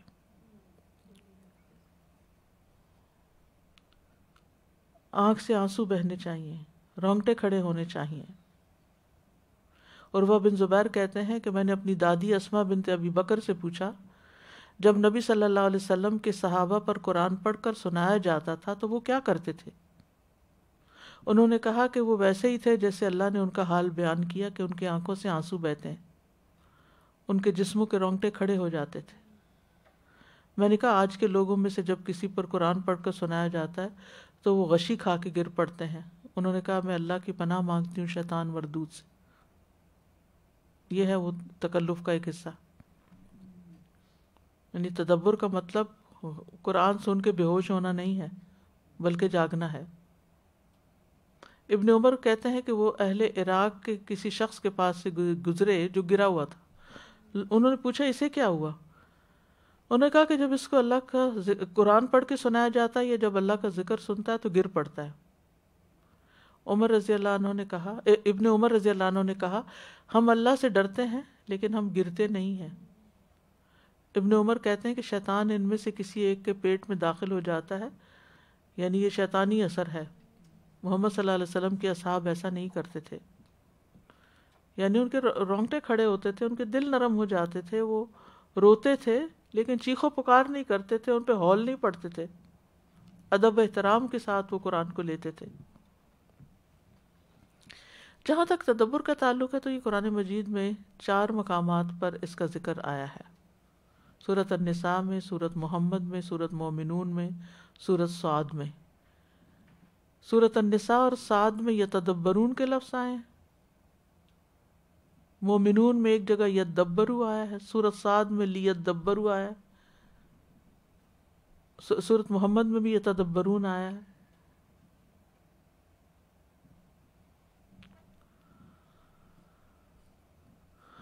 تو قرآن جو ہے یہ نصیحت کے لیے آسان بنایا گیا ہے، اس پہ تدبر کرنا کوئی بہت مشکل کام نہیں ہے، لیکن یہ ہے کہ جو اس پہ تدبر کرتا ہے اس کو ہدایت ملتی ہے، برکت حاصل ہوتی ہے۔ قرآن کتاب نور ہے، تدبر کے بغیر قرآن کا اصل مقصد حاصل نہیں ہو سکتا۔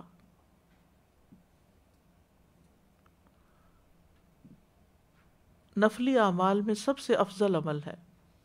ابن رجب کہتے ہیں نفلی اعمال میں سے عظیم عمل جس کے ذریعے انسان اللہ کا تقرب حاصل کر سکتا ہے وہ قرآن کی کثرت سے تلاوت، اس کو غور و فکر، تدبر اور خوب سمجھ کر سننا ہے، توجہ سے سننا۔ ہم بعض اوقات قرآن کی تلاوت تو سننے لگتے ہیں لیکن اس کے اندر غور نہیں کرتے۔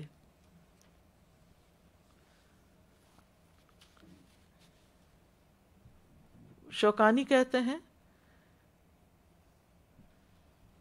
کہ قرآن پر عمل اس کا علم حاصل کیے بغیر اور اس پر غور و فکر کیے بغیر حاصل نہیں ہو سکتا۔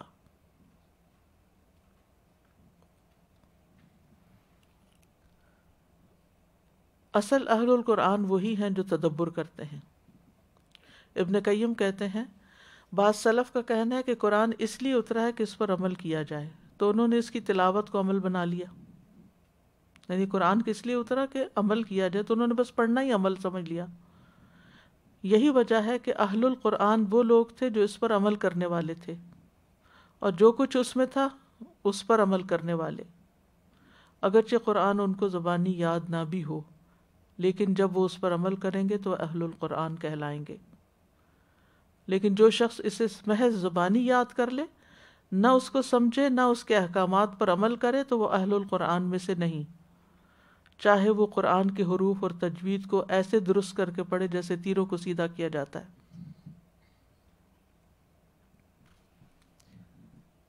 پھر یہ کہ اس کی شدید رغبت ہونی چاہیے۔ ابن رجب کہتے ہیں اللہ کی کتاب کے ساتھ خیر خواہی یہ ہے کہ اس کے ساتھ شدید محبت رکھی جائے، اس کی بہت قدر کی جائے، کیونکہ یہ خالق کا کلام ہے۔ اور قدر کیسے کی جائے؟ اس میں غور و فکر کر کے۔ حارث محاسبی کہتے ہیں کہ جب دل میں اللہ کی عظمت بڑھ جاتی ہے تو اس کے کلام سے زیادہ کوئی چیز محبوب نہیں ہوتی، یعنی یہ مفہوم ہے ان کی بات کا۔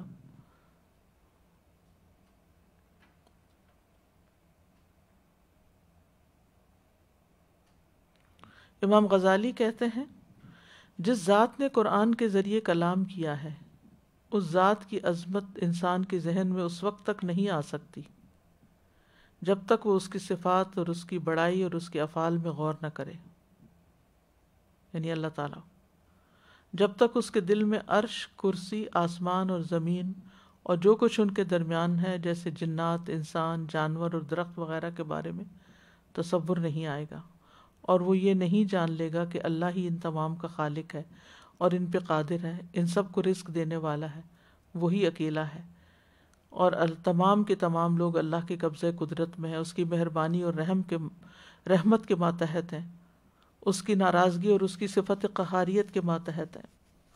اگر وہ انعام کرتا ہے تو اپنی مہربانی کے ساتھ انعام کرتا ہے، اگر وہ عذاب دیتا ہے تو عدل و انصاف کی بنا پر دیتا ہے، اور یہ کہ وہ اللہ ہی کی ذات ہے۔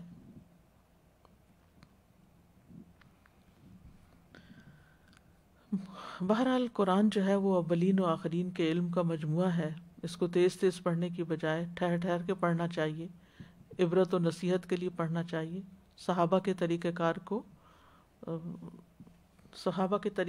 کو فالو کرنا چاہیے۔ اور ان کا طریقہ کار کیا تھا کہ وہ محض تلاوت کی بجائے تدبر کیا کرتے تھے۔ عمر رضی اللہ عنہ نے سورۃ البقرہ کتنے سال میں پڑھی تھی؟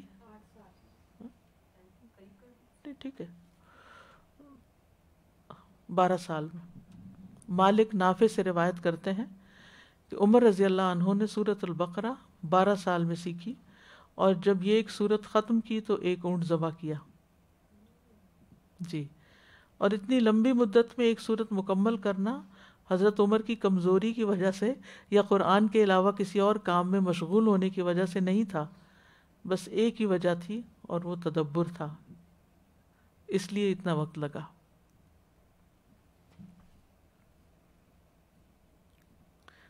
تدبر کے فائدے کیا ہیں کہ انسان کو صحیح راستہ ملتا ہے، دل کی بیماری کا علاج ہوتا ہے، سینہ روشن ہو جاتا ہے، ایمان کی حلاوت ملتی ہے، قرآن کی تلاوت سے لذت ملتی ہے، دل میں یقین کی کیفیت ہوتی ہے، ایمان میں اضافہ ہوتا ہے، نفع مند علم حاصل ہوتا ہے، دنیا سے بے رغبتی اور آخرت سے وابستگی آتی ہے، اللہ کا خوف بڑھ جاتا ہے، آپس کے اختلافات سے انسان بچ جاتا ہے، وَاعْتَصِمُوا بِحَبْلِ اللَّهِ جَمِيعًا وَلَا تَفَرَّقُوا، بدبختی سے امن مل جاتا ہے، امید اور اطمینان حاصل ہوتا ہے، نافرمانیوں سے رکتا ہے انسان، دنیا اور آخرت میں نجات ملتی ہے۔ اور تدبر نہ کرنے کا نقصان کیا ہے کہ انسان کا دل مردہ ہو جاتا ہے۔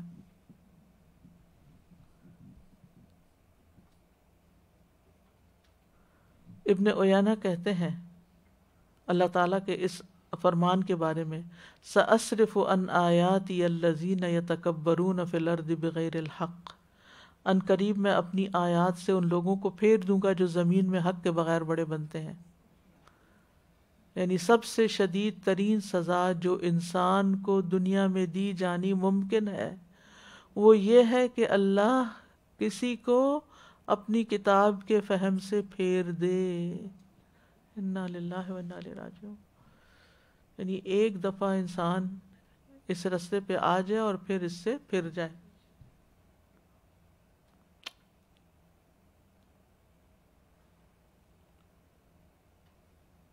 کتنی ڈرنے کی بات ہے. یعنی یہ ایک دو دن کی بات نہیں ہے کہ انسان ایک کورس کر لے, تکمیل ہو گئی, خوش ہو گئے, سرٹیفکیٹ لے لیا اور اس کے بعد بھول گئے.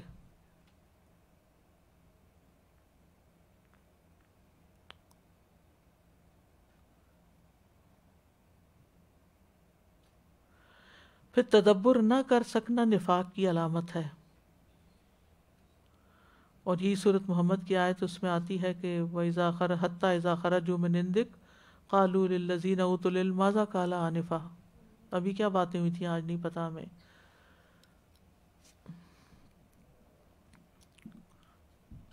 قرآن میں غور و فکر نہ کرنے والے کے لیے ہلاکت ہے.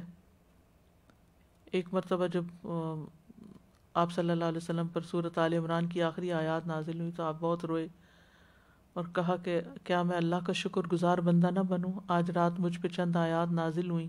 اس آدمی کے لیے ہلاکت ہے جس نے ان کو پڑھا لیکن ان پہ غور و فکر نہیں کیا. ابن قیم کہتے ہیں پس اس شخص کی حسرت کتنی زیادہ ہے اور اس کا خسارہ کتنا بڑا ہے جو اپنے اوقات علم کی طلب میں فنا کر دیتا ہے, پھر وہ دنیا سے اس طرح نکل جاتا ہے کہ نہ وہ قرآن کے حقائق کو سمجھ سکا اور نہ ہی اس کے دل میں قرآن کے اسرار و معنی داخل ہو سکے. یعنی ویسے وہ بہت پڑھا لکھا ہے لیکن قرآن کی کوئی چیز نہ اس کے دل میں داخل ہوئی اور نہ ہی اس کو کچھ سمجھ آئی. امام زرکشی کہتے ہیں جس شخص کے پاس علم, فہم, تقوی اور غور و فکر نہ ہو وہ قرآن کی کچھ بھی لذت حاصل نہیں کر سکتا. ابن جریر طبری کہتے ہیں مجھے تعجب ہے اس شخص پر جو قرآن کی تلاوت کرے لیکن اس کو اس کے معنی معلوم نہ ہو تو وہ قرآن سے لذت کیسے حاصل کر سکتا ہے. حضرت علی رضی اللہ عنہ کہتے ہیں اس عبادت کا کوئی فائدہ نہیں جس میں علم نہ ہو اور اس تلاوت کا کوئی فائدہ نہیں جس میں تدبر نہ ہو.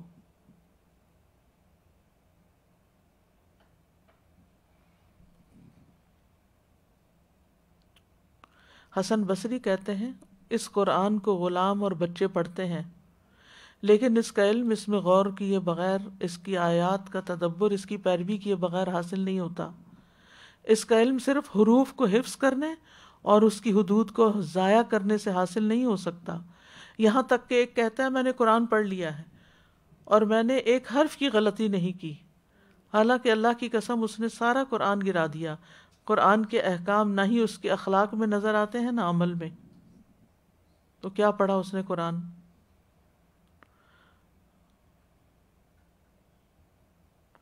ان میں سے ایک کہتا ہے میں نے ایک پوری سورت ایک ہی سانس میں پڑھ لی. اللہ کی قسم نہ یہ قاری ہے, نہ عالم ہے, نہ دانا ہے, نہ حکیم ہے, نہ ہی متقی پرہیزگار ہے.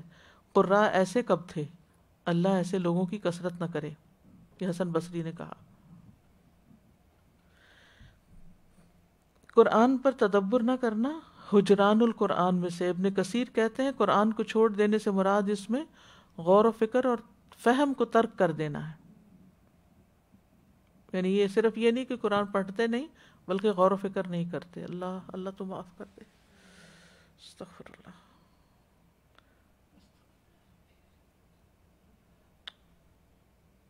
ابن قیم کہتے ہیں قرآن سے تعلق توڑ دینے کی کئی قسمیں ہیں. ان میں سے ایک قسم یہ ہے کہ قرآن کے تدبر اور اس کے فہم حاصل کرنے کو چھوڑ دینا, اور اللہ نے قرآن سے جس چیز کا ارادہ کیا اس کی معرفت حاصل کرنے کو چھوڑ دینا. یعنی قرآن سے کیا لینا چاہیے وہ نہ لینا. قرآن سے اعراض کرنے والوں کی مذمت بھی کی گئی ہے. وَمَنْ أَظْلَمُ مِمَّنْ ذُكِّرَ بِآيَاتِ رَبِّهِ فَأَعْرَضَ عَنْهَا. اس سے بڑھ کر ظالم کون ہے جسے اس کے رب کی آیات کے ساتھ نصیحت کی گئی تو اس نے ان سے منہ پھیر لیا. سورۃ سجدہ میں آتا ہے وَمَنْ أَظْلَمُ مِمَّنْ ذُكِّرَ بِآيَاتِ رَبِّهِ ثُمَّ أَعْرَضَ عَنْهَا. تدبر کے لیے چند اہم قواعد اور ضوابط اور امور ہیں. نمبر ایک یہ کہ اپنے دل کو غیر اللہ میں مشغول کرنے سے خالی کرنا. یعنی باقی باتوں کے غم اور فکریں جو ہے نا وہ ذرا نکال کے باہر رکھنا. ان فی ذلک لذکری لمن کان لہ قلب او القی السمع وہو شہید. بلا شبہ اس میں اس شخص کے لیے یقیناً نصیحت ہے جس کا کوئی دل ہو یا کان لگائے اس حال میں کہ وہ دل سے حاضر ہو.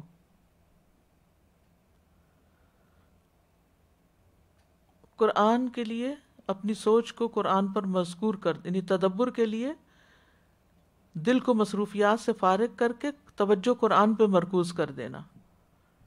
ٹھہر ٹھہر کر خوبصورت آواز میں تلاوت کرنا، اس سے بھی تدبر حاصل ہوتا ہے.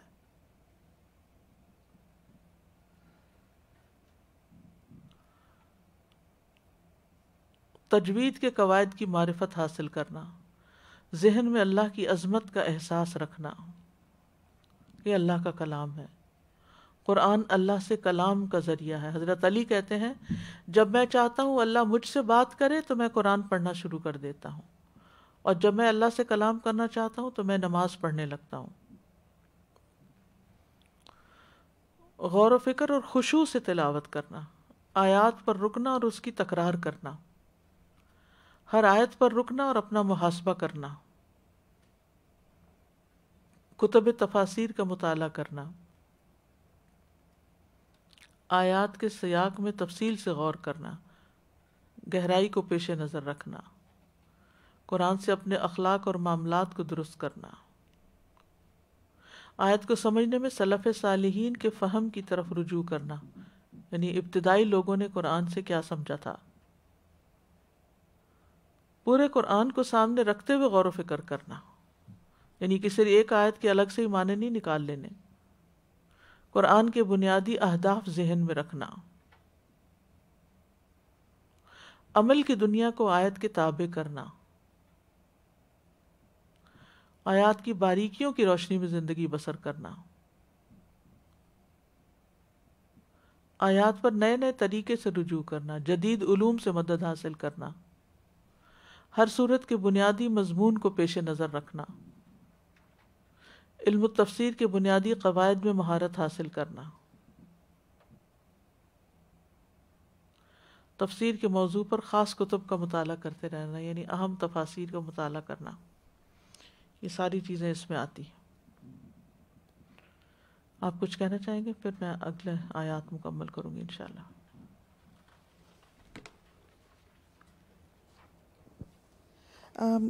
ایک سوال تھا کہ قرآن میں مختلف جگہ لعنت، اللہ کی لعنت کا ذکر ہوا ہے، جیسے ابلیس پہ لعنت، بنی اسرائیل پر رسولوں کی زبان سے لعنت کی گئی، یہاں پر ہے، اور بھی مختلف جگہوں پر ہے. تو لعنت کے کیا درجات ہوتے ہیں ڈفرینٹ؟ اور اگر لعنت ایک دفعہ کر دی جائے تو پھر وہ، کیونکہ شیطان کا تو ہمیں پتہ ہے کہ وہ لعنت تو اس کی واپس نہیں ہوگی، لیکن باقی جو لعنتیں ہیں کیا وہ ہمارے اعمال پر ڈیپینڈنٹ ہیں، یا ایک دفعہ جب لعنت ہو گئی اور دل بند کر دیے گئے تو پھر وہ نہیں، جب توبہ کر لیتا ہے انسان تو اس سے نکل آتا ہے نا، اللہ کی رحمت میں آ جاتا ہے. تو جب مطلب آپ کے دل پر ہی مہر لگ گئی تو پھر اب آپ کیسے واپس آئیں گے؟ اور نہیں، وہ تو اللہ ہی کا کام ہے نا کہ اللہ دلوں کو کھول دے. تو مختلف درجات ہیں. پھر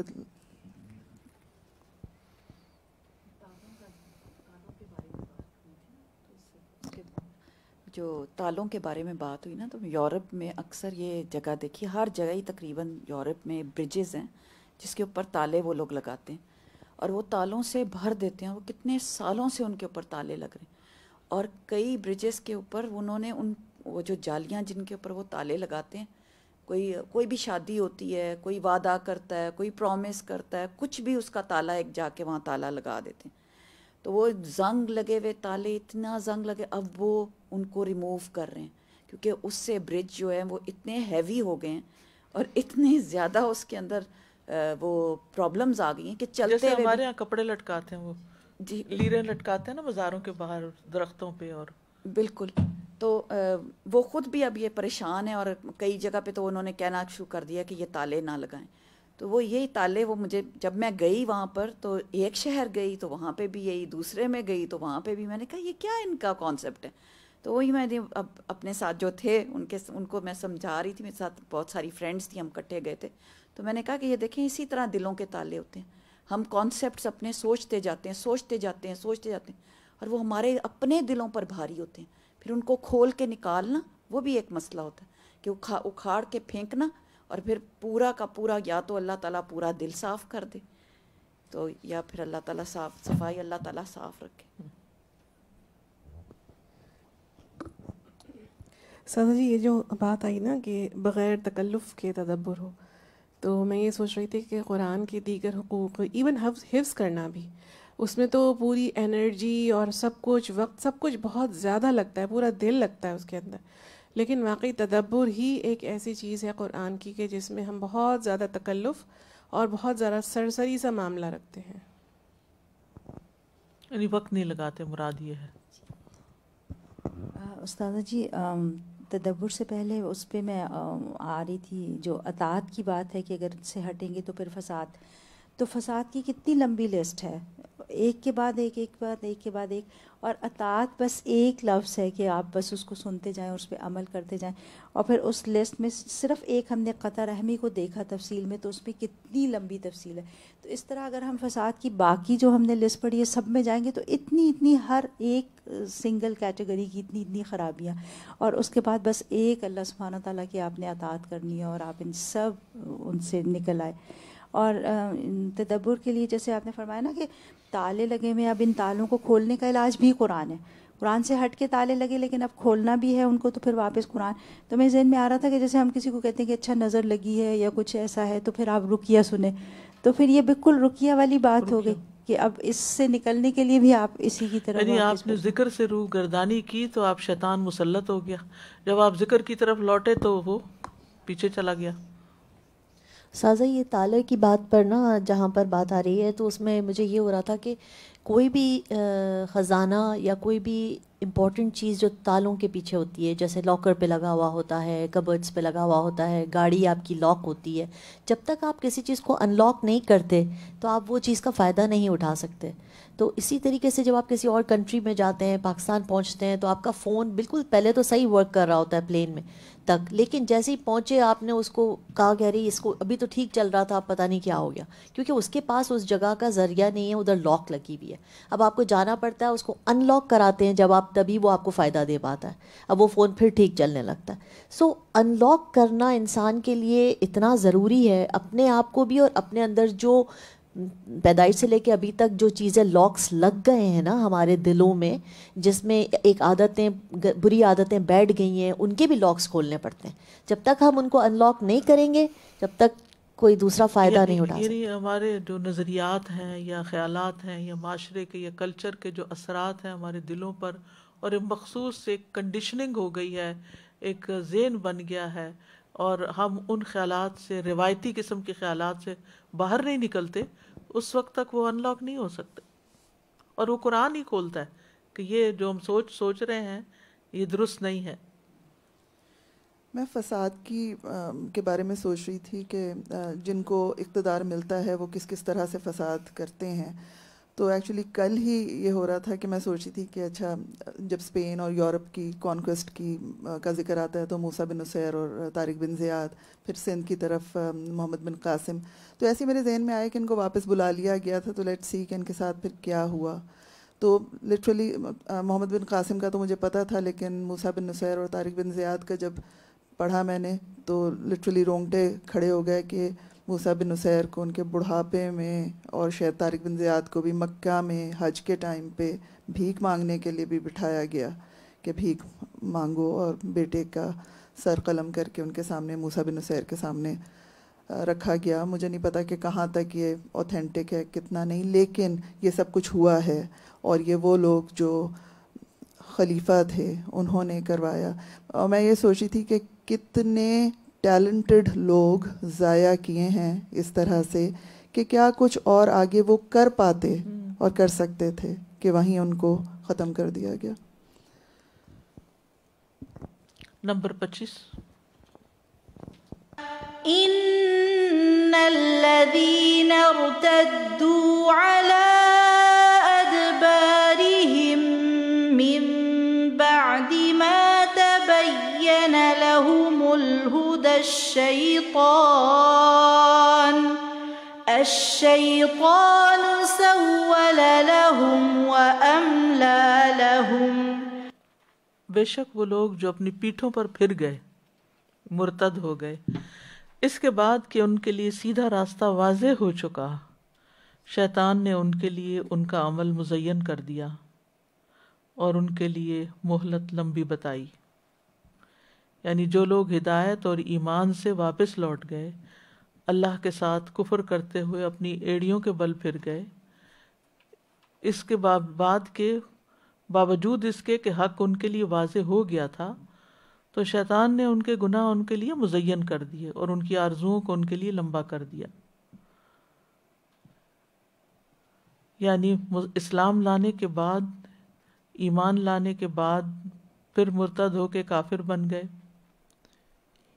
یا ایک دفعہ عمل کرنے کے بعد پھر سب کچھ عمل چھوڑ دیا، یعنی لا الہ الا اللہ کا انکار تو نہیں کیا لیکن عملی مسلمان نہ رہے۔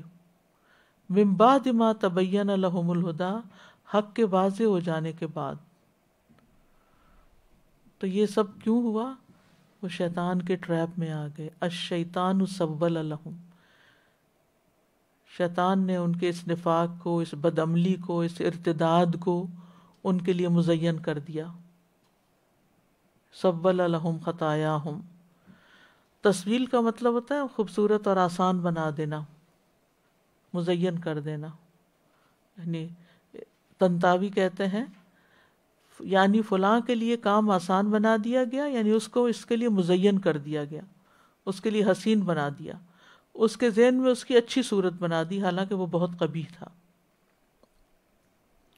املا لہم، لمبی امیدیں دلائیں، ایک معنی ہے، اور دوسرا یہ کہ اللہ نے ان کو ڈھیل دی، املا سے ایک لمبے عرصے تک ان کو یہ کام کرنے کا موقع دیا۔ تو بات یہ ہے کہ انسان جب دین کی طرف آ کر پلٹتا ہے تو پہلے سے بھی زیادہ برا انسان بن جاتا ہے، اور اس میں ہم سب کے لیے ایک فکر کی بات ہے کہ جو بھی ہم جتنا بھی دین کی طرف آئے ہیں، کبھی اطمینان سے نہ بیٹھے، دل پلٹ جاتے ہیں، پریشرز ایسے ہوتے ہیں سوسائٹی کے، بعض اوقات کے انسان اس راستے کو چھوڑ دیتا ہے۔ کتنے ہی مسلمان بچے مرتد ہو گئے، بچے کیا بڑے بھی، بہت سے ایسے لوگ ہیں کہ جنہوں نے ایک دین کا راستہ اختیار کیا، قرآن پڑھا، سمجھا، اور پھر دنیا کی کسی چیز سے متاثر ہوئے، کسی کی بات سے متاثر ہوئے، کسی لالچ میں آ گئے، ماحول دوستوں کا اثر ہوا، کسی ایسے شیخ کے پاس بیٹھ گئے جو خود گمراہ تھا تو اس نے ان کو بھی گمراہ کر دیا۔ لیکن سب سے بڑی بات یہ کہ شیطان ہر وقت انسان کے پیچھے لگا ہوا ہے، ہر وقت۔ یعدہم ویمنیہم وما یعدہم الشیطان الا غرورا، دل میں ایسے ایسے خیالات ڈالتا رہتا ہے کہ جس کی وجہ سے انسان حق سے پھر جاتا ہے۔ یہ اس کی وجہ کیا تھی؟ کیوں یہ ارتداد ہوا؟ آیت نمبر 26 میں ہے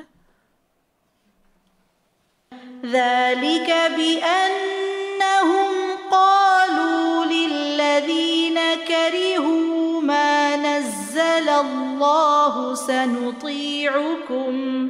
سَنُطِيعُكُمْ فِي بَعْضِ الْأَمْرِ وَاللَّهُ يَعْلَمُ إِسْرَارَهُمْ۔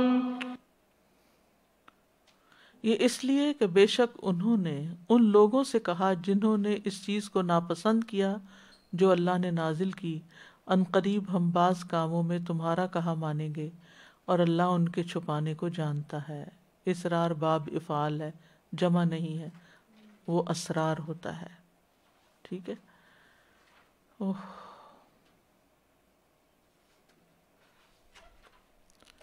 معاشرے میں ہمیشہ کچھ لوگ ایسے ہوتے ہیں جو اللہ اور اس کے رسول کی باتوں سے اتفاق نہیں کرتے، تو جب انسان ان کے ساتھ مل جاتا ہے، ان کی دوستی اختیار کرتا ہے، ان کی باتیں ماننے لگتا ہے، تو پھر انسان کا اپنا بھی حق پر قائم رہنا مشکل ہو جاتا ہے۔ ذالک، یہ اس لیے ہوا، بِأَنَّهُمْ قَالُوا، کہ انہوں نے جا کے کہا، لِلَّذِينَ كَرِهُوا، جو ناپسند کرتے تھے، ما نزل اللہ، جو اللہ نے اتارا، یعنی قرآن و سنت کو پسند نہیں کرتے تھے. کیا کہا جا کے؟ سنطیعکم فی بعض الامر، ہم بعض معاملات میں تمہاری بات مانیں گے. وَإِذَا لَقُوا الَّذِينَ آمَنُوا قَالُوا آمَنَّا وَإِذَا خَلَوْا إِلَى شَيَاطِينِهِمْ قَالُوا إِنَّا مَعَكُمْ إِنَّمَا نَحْنُ مُسْتَهْزِئُونَ. ہاں ہم جاتے ہیں، دین سیکھ رہے ہیں، سب دیکھ رہے ہیں، جانچ رہے ہیں، پرکھ رہے ہیں، لیکن اس کا یہ مطلب نہیں کہ ہم پکے مولوی بن گئے ہیں. بعض باتیں ہم تمہارے ہی طریقے پہ کریں گے. تو اب کیا ہے کہ وہ جس سوسائٹی کو پوری طرح، یعنی جن خرابیوں کو پوری طرح ان کا دل نہیں راضی تھا چھوڑنے پہ، وہ واپس کھینچ لیا انہوں نے اس کو. بعض اوقات ہوتا ہے نا کسی سوسائٹی میں سے، کسی گروہ میں سے، لوگوں میں سے کوئی ایک شخص دین کی طرف آتا ہے، کچھ نہ کچھ پڑھنے سمجھنے لگتا ہے، لیکن وہ اپنی دوستی اور تعلق ان لوگوں سے چھوڑتا نہیں. تو یا تو وہ ان کو انفلوئنس کرتا ہے، یا وہ پھر واپس اس کو اپنی طرف ہی کھینچ لیتے ہیں، کیونکہ وہ جب ان کی محفل میں ہوتا ہے تو انہی جیسے کام کرتا ہے. سنطیعکم فی بعض الامر. اور یہ یہاں حال منافقوں کا بیان ہوا ہے کہ وہ جب یہودیوں سے جا کر ملتے تھے، یا اپنے جو منافق سردار تھے ان سے جا کے ملتے تھے، تو وہ کہتے تھے کہ ہم ہر بات رسول اللہ کی نہیں مانیں گے، کچھ باتیں تمہاری بھی مانیں گے. ایسا کیوں کر رہے تھے؟ اصل میں ادھر بھی بنا کے رکھنا چاہتے تھے، ادھر بھی دوہرے فائدے اٹھانا چاہتے تھے، کسی سے بھی بگاڑنا نہیں چاہتے تھے.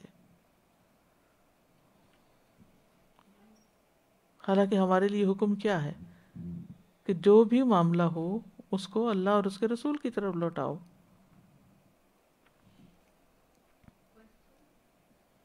ہاں، یہود کی طرف ہے یا ان کے منافق سرداروں کی طرف اشارہ ہے للذین کرہوا، کیونکہ پیچھے آپ دیکھیں نا فَإِذَا أُنزِلَتْ سُورَةٌ مُحْكَمَةٌ وَذُكِرَ فِيهَا الْقِتَالُ، پیچھے شروع میں پہلی آیت جو ہم نے آج پڑھی اس میں یہ ہے نا کہ ان پہ تو موت پڑ گئی. وہ کس وجہ سے؟ کرہوا ما انزل اللہ، اور اس میں ما انزل اللہ، جو بھی اللہ نے اتارا اس سے دل تنگ ہونا، اس سے اتفاق نہ کرنا. یعنی جب انسان ایسے لوگوں کے پاس جاتا ہے یا ان کی سنتا ہے جو اللہ کے اتارے ہوئے، اللہ نے قرآن بھی اتارا، سنت بھی اتاری، اللہ کے اتارے ہوئے سے اتفاق نہیں کرتے یا اس کی کچھ چیزوں کو ناپسند کرتے ہیں، اس پہ دل تنگ ہوتے ہیں، تو پھر کیا ہوتا ہے؟ آہستہ آہستہ انسان ادھر ہی پلٹ جاتا ہے.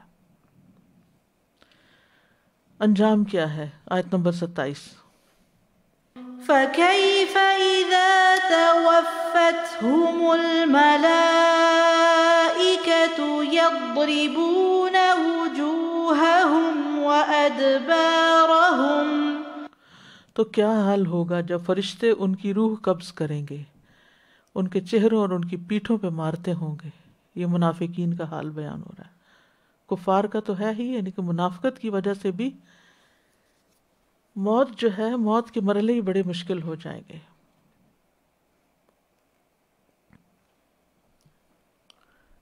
چہروں پہ بھی ماریں گے اور پیٹھوں پہ بھی ماریں گے. قرآن مجید میں دیگر مقامات پر بھی غیر مومن کی جان نکلتے وقت کی سختی کا ذکر آیا ہے. سورۃ الانعام میں آتا ہے وَلَوْ تَرَىٰ إِذِ الظَّالِمُونَ فِي غَمَرَاتِ الْمَوْتِ وَالْمَلَائِكَةُ بَاسِطُو أَيْدِيهِمْ أَخْرِجُوا أَنفُسَكُمْ الْيَوْمَ تُجْزَوْنَ عَذَابَ الْهُونِ بِمَا كُنْتُمْ تَقُولُونَ عَلَى اللَّهِ غَيْرَ الْحَقِّ وَكُنْتُمْ عَنْ آيَاتِهِ تَسْتَكْبِرُونَ. کاش تم دیکھتے جب ظالم لوگ موت کی سختیوں میں ہوتے ہیں اور فرشتے اپنے ہاتھ پھیلائے ہوئے ہوتے ہیں، نکالو اپنی جانیں، آج تمہیں ذلت کا عذاب دیا جائے گا اس کے بدلے جو تم اللہ پر ناحق باتیں کہتے تھے اور تم اس کی آیات سے تکبر کرتے تھے. سورۃ انفال میں آتا ہے وَلَوْ تَرَىٰ إِذْ يَتَوَفَّى الَّذِينَ كَفَرُوا الْمَلَائِكَةُ يَضْرِبُونَ وُجُوهَهُمْ وَأَدْبَارَهُمْ وَذُوقُوا عَذَابَ الْحَرِيقِ. کاش آپ اس حالت کو دیکھتے جب فرشتے ان مقتول کافروں کی روحیں قبض کر رہے تھے تو ان کے چہرے اور ان کی پشتوں پہ ضربے لگا رہے تھے. یعنی کفار کے ساتھ بھی یہ معاملہ، منافقین کے ساتھ بھی یہ معاملہ، اور ان کو کہہ رہے تھے وذوقوا عذاب الحریق. پھر اسی طرح سورۃ النحل میں بھی آتا ہے الذین تتوفاہم الملائکۃ ظالمی انفسہم فالقوا السلم ما کننا نعمل من سوء بلا ان اللہ علیم بما کنتم تعملون فادخلوا ابواب جہنم خالدین فیہا فلبئس مثوى المتکبرین. اور حدیث میں اس کی تفصیل آتی ہے. براء ابن عازب کہتے ہیں نبی صلی اللہ علیہ وسلم نے فرمایا جب کوئی کافر شخص دنیا سے رخصتی اور سفر آخرت پر جانے کے قریب ہوتا ہے تو اس کے پاس آسمان سے سیاہ چہروں والے فرشتے اتر کر آتے ہیں جن کے پاس ٹاٹ ہوتے ہیں، تو وہ اس کے تا حد نگاہ بیٹھ جاتے ہیں. پھر ملک الموت آتے ہیں، اس کے سرانے بیٹھ جاتے ہیں اور اسے کہتے ہیں ایتھا النفس الخبیثہ، اے نفس خبیثہ اللہ کی ناراضگی اور غصے کی طرف چل. یہ سن کر اس کی روح اس کے جسم میں دوڑنے لگتی ہے. ملک الموت اسے اس طرح کھینچتے ہیں جیسے گیلی اون سے سیخ کھینچی جاتی ہے اور اسے پکڑ لیتے ہیں. جب اسے پکڑتے ہیں تو فرشتے ایک پلک جھپکنے کی مقدار میں بھی اسے ان کے ہاتھ میں نہیں چھوڑتے اور اسے اس ٹاٹ میں لپیٹ لیتے ہیں. تو دین سے پھر جانا جو ہے یہ اس کا انجام ہے. آیت نمبر 28. ذلك بأنهم اتبعوا ما أسخط الله وكرهوا رضوانه فأحبط أعمالهم. یہ اس لیے کہ بے شک انہوں نے اس چیز کی پیروی کی جس نے اللہ کو ناراض کر دیا. وہ کام کیے جس نے اللہ کو ناراض کر دیا اور اس کی خوشنودی کو برا جانا، اللہ کی رضامندی کی پرواہ نہیں کی، تو اس نے ان کے اعمال ضائع کر دیے. یعنی اس عذاب کے حقدار وہ کیوں ٹھہرے؟ کیونکہ وہ شیطان کی اطاعت کرتے ہوئے ایسے کام کرتے رہے جس نے اللہ کو ناراض کر دیا. یعنی اس سے یہ پتہ چلتا ہے کہ جب انسان اللہ کی ناراضگی کے کام کرتا ہے اور اللہ کو راضی کرنے والے اعمال کو ناپسند کرتا ہے، کرہوا ما انزل اللہ، اور اس میں سے خاص طور پر جس کانٹیکس میں صورت نازل ہوئی جہاد کا حکم جو اللہ نے ان پہ فرض کر دیا تھا، جیسے نماز، صدقہ وغیرہ فرض کیا، تو جب انہوں نے اللہ کا یہ حکم نہیں مانا تو پھر کیا ہوا؟ اللہ نے ان کے باقی اعمال بھی ضائع کر دیے اور ان کو سخت سزا دی. موت سے ہی سزائیں شروع ہو گئیں اور دنیا میں بھی، یعنی فوت کرنے کی حالت کی سزا کا یہاں ذکر ہے.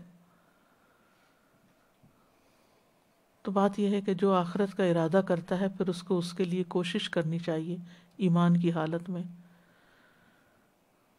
وَمَنْ أَرَادَ الْآخِرَةَ وَسَعَى لَهَا سَعْيَهَا وَهُوَ مُؤْمِنٌ فَأُولَئِكَ كَانَ سَعْيُهُمْ مَشْكُورًا. جس نے آخرت کا ارادہ کیا اور اس کے لیے کوشش کی جو اس کے لائق کوشش ہے، جبکہ وہ مومن ہو، تو یہی لوگ ہیں جن کی کوشش ہمیشہ سے قدر کی ہوئی ہے، ان کی کوششوں کی قدر کی جائے گی. اللہ ہمارے حال پہ رحم کرے. بہت ہی سخت آیات ہیں. ایک دفعہ تھوڑا سا 2-4 منٹ دیں تو پوری آیات کو دوبارہ سنتے ہیں تاکہ آپ ایک کنیکشن دیکھ سکیں. وَيَقُولُ الَّذِينَ آمَنُوا لَوْلَا نُزِّلَتْ سُورَةٌ فَإِذَا أُنزِلَتْ سُورَةٌ مُحْكَمَةٌ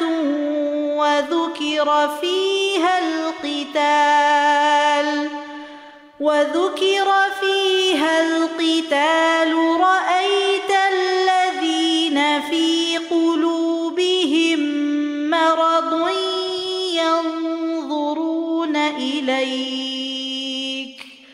ينظرون إليك نظر المغشي عليه من الموت فأولى لهم طاعة وقول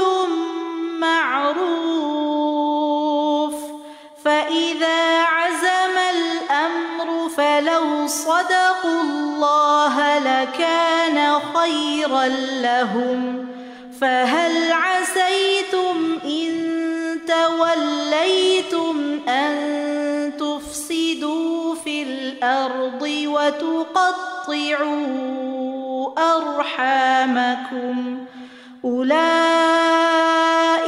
الذين لعنهم الله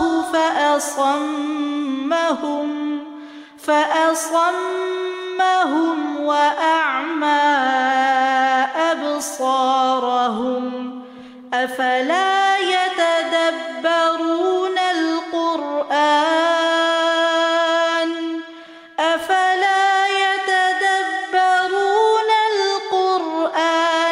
أم على قلوب أقفالها إن الذين ارتدوا على أدبارهم من بعد ما تبين لهم الهدى الشيطان سول لهم وأملى لهم ذلك بأنهم قالوا للذين كرهوا ما نزل الله سنطيعكم في بعض الأمر والله يعلم إسرارهم فكيف إذا توفتهم الملائكة يضربون وجوههم وأدبارهم ذلك بأنهم اتبعوا ما أسخط الله وكرهوا رضوانه فأحبط أعمالهم. یعنی اللہ کی پسند کے کاموں کو ناپسند کرنا یہ کتنا بڑا جرم ہے. آمنہ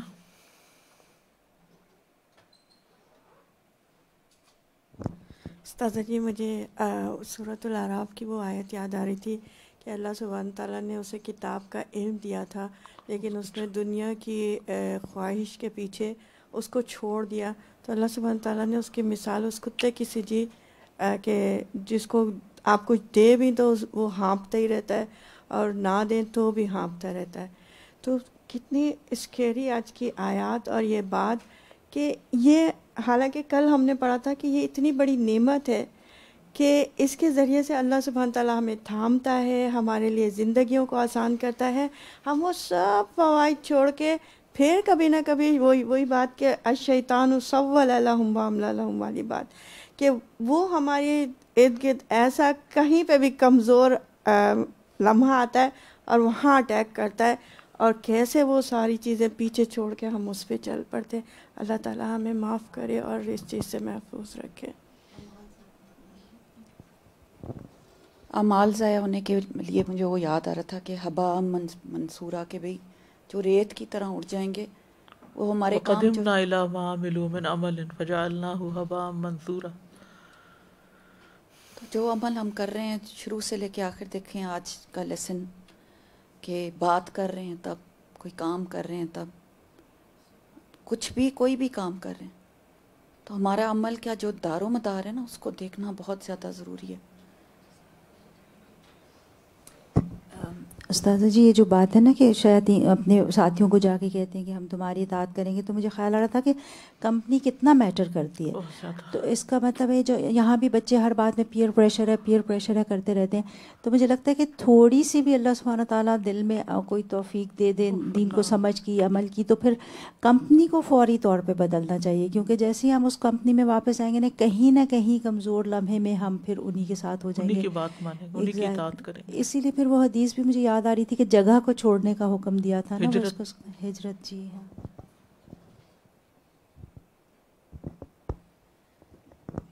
استاذہ یہاں پر جو یہ آیت ہے نا جس میں کہ وہ لوگ جو پھر گئے اپنی پشتوں پر, تو اس پر یہ بھی تھا کہ جیسے آپ نے بتایا کہ لوگ علم حاصل کرتے ہیں, قرآن کا کورس کرتے ہیں, پھر اس کے بعد جو ہے جب یہاں سے سینٹر سے نکل گئے تو ظاہر ہے وہ ساری محفل, وہ ساری کنیکشن لوز ہو جاتی ہے. تو پھر ایسا بھی دیکھا ہے کہ لوگوں نے ایک دم ان کے اوپر قرآن کا جو اثر آیا تھا اس میں نقاب بھی لے لیا, حجاب بھی لے لیا, اور ایسے ایسے کام کرنے لگے جو کہ لائف میں کبھی نہیں سوچے تھے کہ ہم چھوڑ دیں گے. لیکن the moment you leave the place جہاں آپ سیکھ رہے ہوتے ہیں, وہاں پہ آپ نے پھر فوری طور پہ نقاب بھی چھوڑ دیا, پھر آہستہ آہستہ حجاب بھی چھوڑ دیا, اور پھر آہستہ آہستہ اپنی زندگی کو پھر اسی رخ پر چلے گئے, کیونکہ آپ اگین انہی راہوں پر پھر چل پڑتے ہو جو لوگ کمپلیٹلی آپ کے ساتھ قرآن کو آپ کو انکریج نہیں کر رہے. اور پھر شیطان آپ کو کہتا ہے کہ ہاں اتنا زیادہ کرنے کی ضرورت نہیں تھی تمہیں, تم بہت ہی زیادہ ایکسٹریم لائن پہ چلے گئے ہو. اور دوسرا ایک مجھے بہت ہی ضروری پوائنٹ یہ لگ رہا تھا کہ میں نے جب کاؤنسلنگ کی ٹریننگ میں ایک ایڈکشن ٹریننگ بھی دیتے ہیں کہ اگر ایڈکٹیڈ ہوتے ہیں جو لوگ, بچے آتے ہیں آپ کے پاس جو ڈرگ لینے لگتے ہیں یا نشہ کرنے لگتے ہیں, تو وہ لوگ یہاں جب آپ یہ مثال دے رہی تھی نا کہ ان کے دلوں پہ ایسے جیسے تالے لگے, نہ ان کو کچھ سنائی دیتا ہے نہ کچھ دکھائی دیتا ہے, وہ سمجھتے ہیں وی آر 100% کریکٹ, یہ ڈرگ جو ہے ہمیں کوئی بھی نقصان نہیں دے رہی. آپ جب ان سے بات کرو تو وہ آپ کو سمجھانے لگیں گے کہ you don't know the latest research, actually اس سے کچھ بھی نہیں ہوتا, یہ ڈاکٹرز بھی پاگل ہیں, یہ سارے لوگ غلط ہیں, ڈرگز آر ناٹ میکنگ اس سک, بلکہ وہ تو ہمیں خوشی دیتی ہے. اینڈ دین آپ اگر ان سے بات کرنے لگو تو ان کی لائف میں نا یہی ساری چیز, وہ اپنے آپ کو عقل کل سمجھتے ہیں اور شیطان کے رستے پہ چلتے وہ کہہ رہے ہوتے ہیں جو تم کہہ رہے ہو وہ ٹھیک نہیں ہے, جو ہم کہہ رہے ہیں وہ ٹھیک ہے. تو وہ ایک رستہ اللہ تعالیٰ اس سے بچائے. اور اس میں ہم سب جو ہیں ہائی اسکول سے لے کر یہاں پہ جس کے بچے بھی ہیں وہ بہت زیادہ کوشش ہو جائیں, کیونکہ وہ اتنی ایک نازک ایج ہے جس میں ان کو یہ آفر کیا جاتا ہے بائی دا نیم آف خوشی.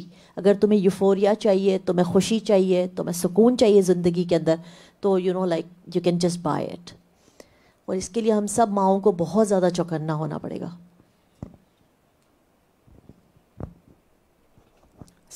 السلام علیکم. سازا یہ جو ہے نا آیا افلا یتدبرون القرآن, اس نے اتنی گتھیاں سلجھا دی ہیں میرے دماغ کی. ہماری فیملی میں بہت سے لوگ ہیں جنہوں نے کورس کیا آن لائن, ان کا کرائٹیریا یہی بنا ہوا ہے, جس کو دیکھتے ہیں یہ کہتی ہے حجاب نہیں لیتی یہ بری ہے. اس کی وجہ سے سارے نا متنفر ہو گئے. تو اب وہ یہ اس کی وجہ سے میری سمجھ میں آ رہا ہے کہ انہوں نے قرآن کو حکمت کے ساتھ لیا ہی نہیں, تو بس کرٹیسزم, تو لوگ دین کے قریب آنے کی وجہ دور ہو رہے ہیں. جی مونا.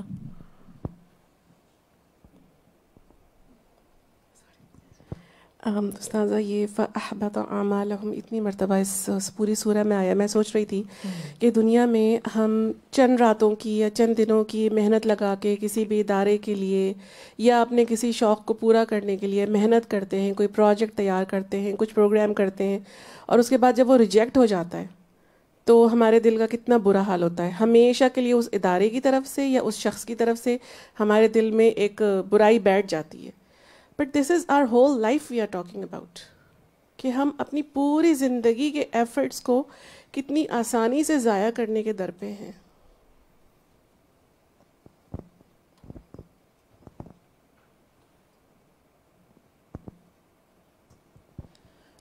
کل جن وہ سنگلز کی بات ہو رہی تھی تو میں یہی سوچ رہی تھی کہ وہ سارے جو کسی گروپ سے اٹیچ تھے وہ واپس نہیں پلٹے, اور وہ شخص جو اکیلا تھا اور پرابیبلی ان لوگوں میں گھرا ہوگا جن کے اپنے مفاد اٹیچ تھے اس سے, تو وہ تو اس کو دوسری طرف ہی ڈائیورٹ کریں گے. اس کی سمجھ میں پھر کچھ اور ہی بات آ گئی, وہ پلٹ گیا. تو کمپنی کا اثر سب سے پہلے. پھر دوسری چیز یہ ہے کہ آج کل ہم جو سو کالڈ بڑے اکاموڈیٹنگ اور فارورڈ تھنکنگ مسلمان ہوتے ہیں, تو ہم مسلمان تو ہیں لیکن ہم دوسری قوموں کے اطوار اختیار بھی کیے ہوئے ہوتے ہیں اور ان کی بات بھی مان رہے ہوتے ہیں, انڈیویجول لیول پر بھی اور ممالک کے لیول پر بھی. مطلب یہ دیکھنا, چھوٹی سی بات ہے, مجھے ایک چھوٹی سی چیز ذہن میں آ رہی تھی کہ ایک ہیں صاحب جو بڑا مطلب دین کی باتیں کرتے ہیں اور بتاتے ہیں, عید جب آنے والی ہوتی ہے تو وہ یہودیوں سے جا کے پوچھتے ہیں کہ ڈیٹ بتاؤ, تمہارے کیلنڈر بڑے صحیح ہیں. وہ بڑی ساری چیزوں میں ان سے رہنمائی لیتے ہیں. سبحانک اللہم و بحمدک اشہد ان لا الہ الا انت استغفرک و اتوب الیک. السلام علیکم و رحمۃ اللہ وبرکاتہ. اللہ اکبر اللہ اکبر اللہ اکبر لا الہ إلا الله الله أكبر الله أكبر ولله الحمد الله أكبر الله أكبر الله أكبر لا إله إلا الله الله أكبر الله أكبر ولله الحمد.